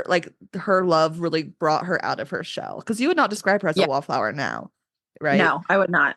So I think it's interesting that we get some of that here, that connects to her stories. And I have a theory Yes. that the next season is going to be Violet's story. That's what I want. Interesting. That would be a twist. I would love that. Because so both Shonda Rhimes and Julia Quinn have been asked, like, who's the story you want to see the most, and they've both said Violet Bridgerton. Yeah. Violet Bridgerton already has a book. They took a break between 2 years between the last Bridgerton season with Queen Charlotte. They're taking 2 years before the next season, so they could do a short season with Violet Bridgerton. They already have a cast person for her from Queen Charlotte. Like, yeah. I think that theory makes way more sense with the setup we have had for the end of the season. Yes. Like with the way the season ended. Yeah, with the way the season ended, I understand the references that were there, but still felt like it was kind of a toss-up where they were like, oh, yeah, really, we're leaning this way, but it could be like, you know? Yeah. Yeah. Anyways, I really hope they do that, because I love Violet Bridgerton. Francesca and John get married. The priest, whatever his name is, saying, "Until death do you part," jail. I understand that's a part of weddings. Jail. But not a part of this wedding. Not this one. John's never gonna die. He's gonna stay forever. Never. He does stay for the he stays for his whole life, Jen. He stays for his whole life. He does stay for his whole life. Also, literally, John, they're at their wedding breakfast.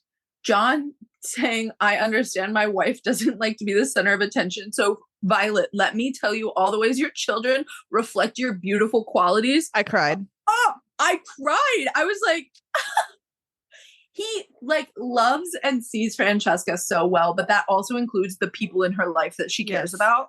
Yes. And just the fact that they are both observers.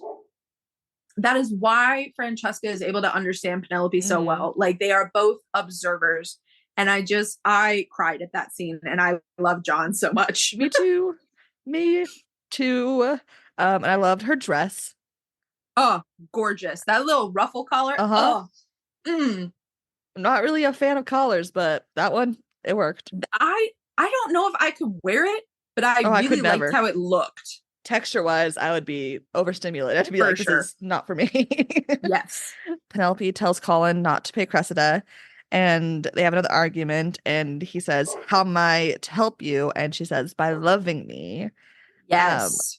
And then we just kind of get like a montage of Penelope planning stuff. We don't get any like words or any information. We just see her getting money and giving it to Varley. We see her like sending a letter to the Queen, sending a letter to Violet Bridgerton. Yeah. And we're just like, what's going on? Tilly breaks up the throuple because she wants to be serious with Benedict, and Benedict's like, I don't want serious right now. I want not to commit. I actually thought that was so interesting. So good. It was so good. We skipped over the jam. Remember when they're eating breakfast? Oh, yeah. And he's just like, scoops it. 2 fingers full of jam. I was like, hello, sir. It is 8 a.m. What are you doing? Benny's a little slutty, and I love that about him. I love the no thoughts, just vibes, Benedict. He really is. That's how he lives his life. And it works very well for him. Yes.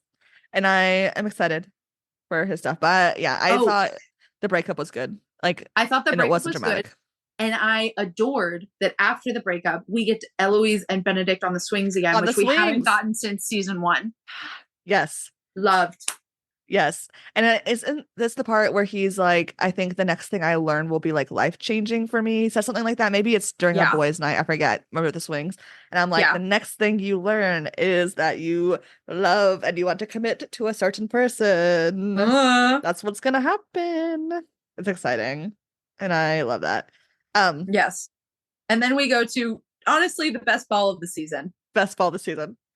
Best ball of the season. So good. Yeah. I love that they walked in and said, okay, Varley did her best. And then they're like, it's everything we wanted. She got the feathers.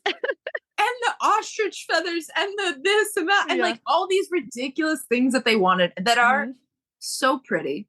And then when Portia walks in with Penelope and they're thanking Portia for paying for it, she knows what Penelope did. Yes. But she turns to Penelope and Penelope's like, yeah, Mama said she wanted you to have the best ball.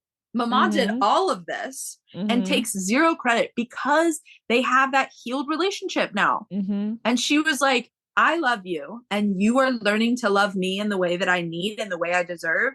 Yeah. And they need to know that you still love them too. Because I think she did neglect them during this season in a way that only Penelope had ever felt. Yep. And that was so weird for them. It was such a good moment. And it wraps up all their stories so well. I agree. If we didn't see them again, I would be like, I'd love to see them in like glimpses out on the Ton. Yeah. But I feel like this did wrap them up so well. Yeah. And their husbands, like so Philippa and her husband have always been obsessed with each other. Yes. But Prudence is like getting to a point where she like likes her husband. And I think again, that is her pregnancy and her being like, what kind of family do I want to build? What kind of mom do I want to be? What kind of like, I want my babies to be happy. Yeah. So it's very sweet. I love them. At the ball, the queen arrives after the ball has started, and I love that Prudence is like, we don't have a perch for you. We didn't think that you would accept our invitation. Which is so valid. Yeah. And the queen's like, no, I'm not here for the ball. No. And she's like, I got a letter from like this whole speech. I got a letter from Lady Whistledown, and she has asked for my mercy. She has asked that I allow her to talk to you and defend herself, which is like, Penelope is so smart for making the queen think this way. She said, Queenie, I bow down to you, Queen Charlotte. Everything about you. You are so smart. You made me have to bring myself into the light. You have done this. You have won. Yes.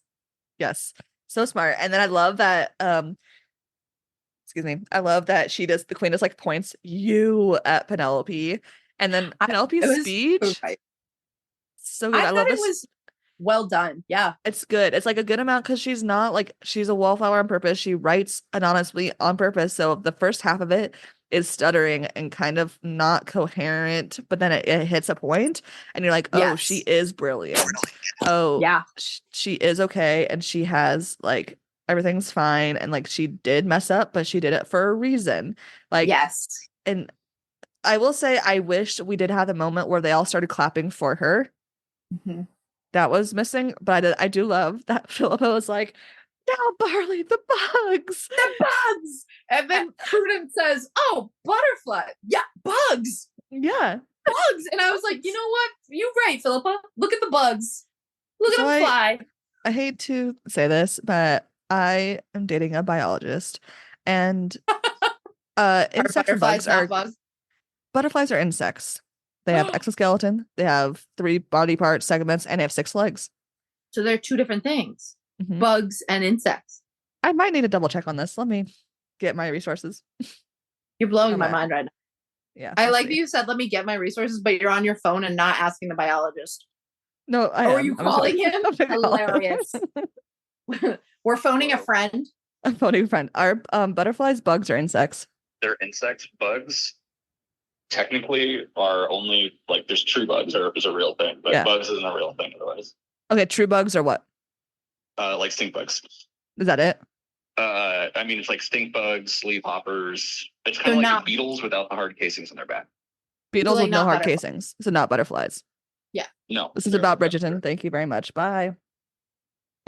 He's in another room. Anyways. So I figured, like, I love that she's shouting bugs, but in my head the whole time I was watching this, I was like, if Isaac was listening to this, he'd be like, those aren't bugs. I had headphones on, so he didn't hear it. Funny. I did think, so 2 things from the speech. First of all, Queen walking in, Portia immediately grabbing Penelope's hand. Loved seeing that.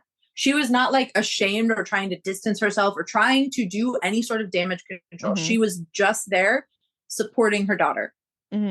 Loved that. I was cracking the frick up over just Charlotte being like, yes, I brought her out into the light. And I was like, yeah, you did, Charlotte. You go, girl.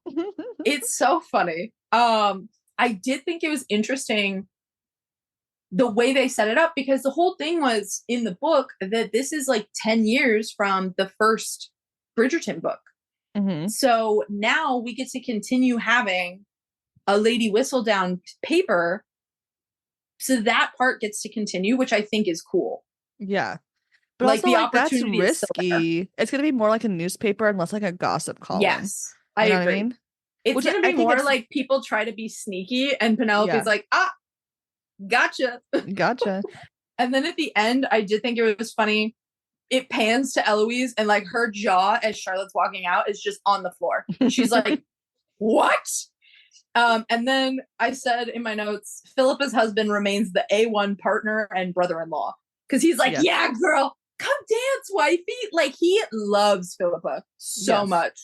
Mm-hmm. Loves her to bits. But he also, like, genuinely loves his sisters. Mm-hmm. Like, that he has gained from being married to Philippa. And he loves his brother-in-law. Mr. Finch. Like, we love Mr. Finch. He is just a good man.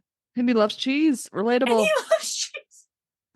And he has allergies. He's just a really He's good the man egg. of the people. He's Allergies just a really good egg. We love him. Like during this ball, Eloise has this idea. Eloise is like, hey, Francesca, I want to see the world, because if I'm going to change the world, I need to see more of it. And also, can I go to Scotland for you? And she's like, yeah, as long as you stay on your end of the castle. And I was like, girl, a castle? And then John comes up. You got it. Yeah. John comes up with a little friend. His cousin, Michaela. Interesting. And immediately, who is flabbergasted and stuttering? Can't introduce herself like her mom. I picked up on that one real quick. So for those who have not read the book or have not been spoiled, in Francesca's book, spoiler alert, after like 3 to 5 years of marriage, John dies tragically.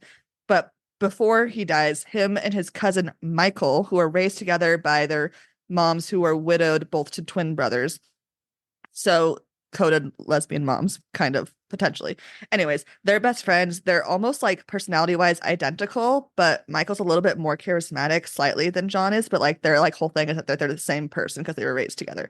Anyways, they all become best friends, Francesca, Michael, and John. John dies, and then Francesca ends up marrying Michael, and Michael's like a Bridgerton book fan favorite of the husbands. Not my personal favorite, but I didn't hate him. There's some later that I hate. Anyways, everyone has been freaking out because they have switched the gender of Michael, which is wonderful. I'm more than one. Granted, if you have 7 children, you're telling me only one of them is a little curious about their sexuality? No. Statistically, it's not right. And so I am so excited for Francesca season for more than one. We've already been excited because Francesca's actress is amazing, but also I think it'll be a good difference in the other seasons because she'll be dealing with so much grief and love after grief. And there's a reason why her and like as I was rewatching this morning, I was like, why do they keep having this tension between Violet and Francesca? And it's because they're similar, both like, we don't know this, but because they both had to deal with grief and they both deal with grief in different ways, and they both are finding love after that grief. Like there's going to be a connection between them. And I'm like, this is good. This is what I want. I also like just thinking about it because they pretty clearly like set up seasons in the future. What if it's Francesca's season they do next? They can't. I know they can't, quote unquote. But what if they did? I don't think so. I hope not. I saw TikTok of someone theorizing that they are not going to have Hyacinth and Gregory season because that's 7 seasons is a lot for a show. Yeah, I agree. It's a lot. And so they're thinking that they're just not going to have those seasons or combine them at the minimum, which I'm like, I don't have thoughts about that. We're for sure getting a season with Benedict next one. They've confirmed that Benedict is next, and it, like the end here leads to it. This TikToker, she thinks that they're going to combine Eloise's and Francesca's because they'll both be coming back from Scotland or adventures.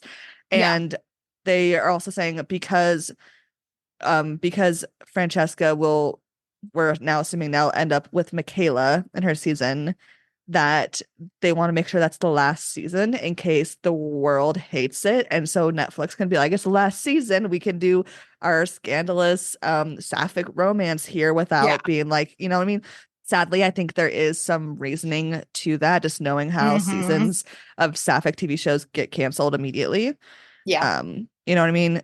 It's just such a thing that happens so often, which is horrible. And then like if they combine it with Eloise's season, it won't be like a purely sapphic season. It'll be it tempers it a little bit for the homophobic. Yeah. You know what I mean? So I hope not, because I hope they do truly go all of them, because Hyacinth's book is fun and redeems a lot of the crappy books in between the beginning and the end of the Bridgerton books. So I hope not, but you never know. But anyways, all that to say, we're excited for Michaela. So excited. Yes.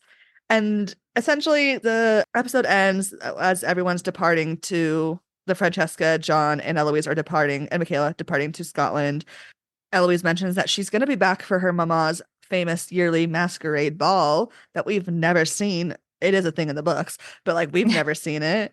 And like that's where Benedict's season, that's where Benedict's story starts. There is like a 2-year time gap between the beginning and the end of his book. But yeah, he essentially, a la A Cinderella Story starring Hilary Duff, he meets someone at the masquerade ball. Okay. Because Cinderella, you know, yes, of course. It's fun. And I do enjoy his book because of the Cinderella aspect. So I was like, okay, Benedict's going to be the next season. And that's kind of how the episode ends. And then we get like in the future, and then suddenly there's babies. Which was so funny to me because those babies were all the same age. Yep. Those babies were like, okay, technically the girls were able to hold their heads up, but that they were all the same size. And it was so funny to me because I was like, did one of you have twin? No? Okay. Of course Penelope had the boy that then makes her the new Mrs. Featherington because that's the new heir. I did think that was funny, but I also loved that her sisters like genuinely were making jokes about it. They weren't angry. They were just like, oh, of course you would have the boy. Like, and they were all laughing and like genuinely happy to be together. It was cute. I do wish it was, I mean, I'm happy we did get to see that, but I wish we could have seen like one other little thing. Or maybe just Penelope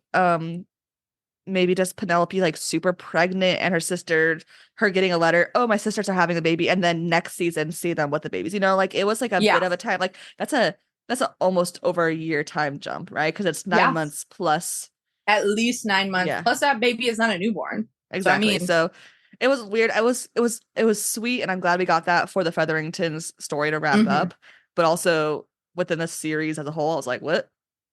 Yeah, I agree. Yeah, I did also love that Philippa, looking at her daughter, said, my daughter, like, I think she's going to grow up to be a great writer and not even need a husband. And I was like, I love that, because that was such a thing for them. That was such pressure that was put on them by their mom.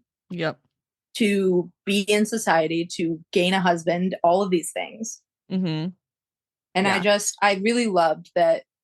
It was a very good wrap up for the Featheringtons. I agree, it was a weird way to end the season. but it makes sense. And then we also find out Colin's publishing a book, and Penelope is editing it, which we love to see that actually happening. And then we get the voiceover of the last Lady Whistledown, and it's Julia Andrews' voice changing into Nicola Coughlin's, and I cried. It was so good. I cried. I was like, it was so good. I loved it. Yes. And that's the end of the season. And truly, truly a wild ride. Because like even as we were talking about it, I'm like, there's so much of this season I loved. But as a whole, it is a mess. I have seen so many stitches of people with videos from the showrunner. Yep. And they're trash talking her, which I don't think is entirely unfounded, because some of the decisions she made genuinely like changed the experience of the entire season. changed what the emphasis of the season was, because we talked about it earlier. It was like the emphasis was on Lady Whistledown and the side plots. It was not on Polin, which was the whole point of the season. Yes. And that was just like really frustrating to see, I think. Yeah, I truly think if this was 10 episodes, it almost all the problems I have with this season would be fixed. It just needed an extra 2 hours to get, like, because I understand they wanted to keep all these side plots, and they couldn't really cut all of them off because of how the first 2 seasons didn't wrap them up. I feel like it was necessary that they had these side plots because of that, but they just didn't do it in the way that was best. I agree. I think that if they had 2 more hours, we would still get all the side plots as they currently are, plus an extra 2 hours of Polin. And we could have just done, like, I would have been fine with 2 whole episodes that were just about side plots. Yes. Those could have been filler episodes while, okay, we saw Kate and Anthony, and then all of a sudden Kate's uber pregnant. Okay, we're engaged, and now it's weeks later and we're getting married. Like, they could have had filler episodes, and I think it was a poor choice to not include them this season. I also think they needed one more sex scene of Colin and Penelope. Agreed. Because this is assuming that they must have, and then she said this in an interview as something that they've shown her, that she imagines that they got pregnant during the mirror scene. And we're like, okay, I guess, like, the first time they had sex. Yeah. That's very Victorian romance of you. Way to go. Yeah. So, like, this show is not perfect. Not that the first 2 seasons were perfect either. I think I enjoyed the first half a bit more, thinking back on it. Like, I will rewatch this a bunch of times because, like, the season as a whole, just because and like because of Nicola Coughlin, if I'm being truly honest. I genuinely, she's the new, not that this demotes Flo Pugh in any way, but like Florence Pugh, if she's in something, I'm gonna watch it. And now Nicola Coughlin's the same way. Whatever I binged the crap out of Dairy Girls for her. Loved the entire cast, truly, but like loved Nicola. And now she's just another one of those actresses where I'm like, no, if she's in it, I will watch. Whatever. Like, it's when you say, if my favorite, like, I would read my favorite author's grocery list, I would watch anything that woman is in. Yes, absolutely. Anything. Yeah. So I think in general, I enjoyed it with its problems, and I acknowledge those problems. But we have a question that I ask on the end of each movie, TV show part. Is this season a good adaptation of the book? Ooh. What are we basing good on? It's not a good question. Got it. Okay. So good and adaptation are up to your want of definition. I think it is. I'm trying to think of like how to best phrase it. I think it is a good representation of the Bridgerton family as a series. I don't think it's a good adaptation of the book because the book was so heavily focused on their relationship, and we did not get that in this season. Like, you can't just throw some spicy scenes in there that were in the books and say like, oh yeah, like they're so in love, blah blah blah. Show us that. You're telling us they're in love and showing us nothing. So I think it was an enjoyable season as a fan of the series. It was not a good season for that particular couple. And I kind of resent that, honestly. Yeah.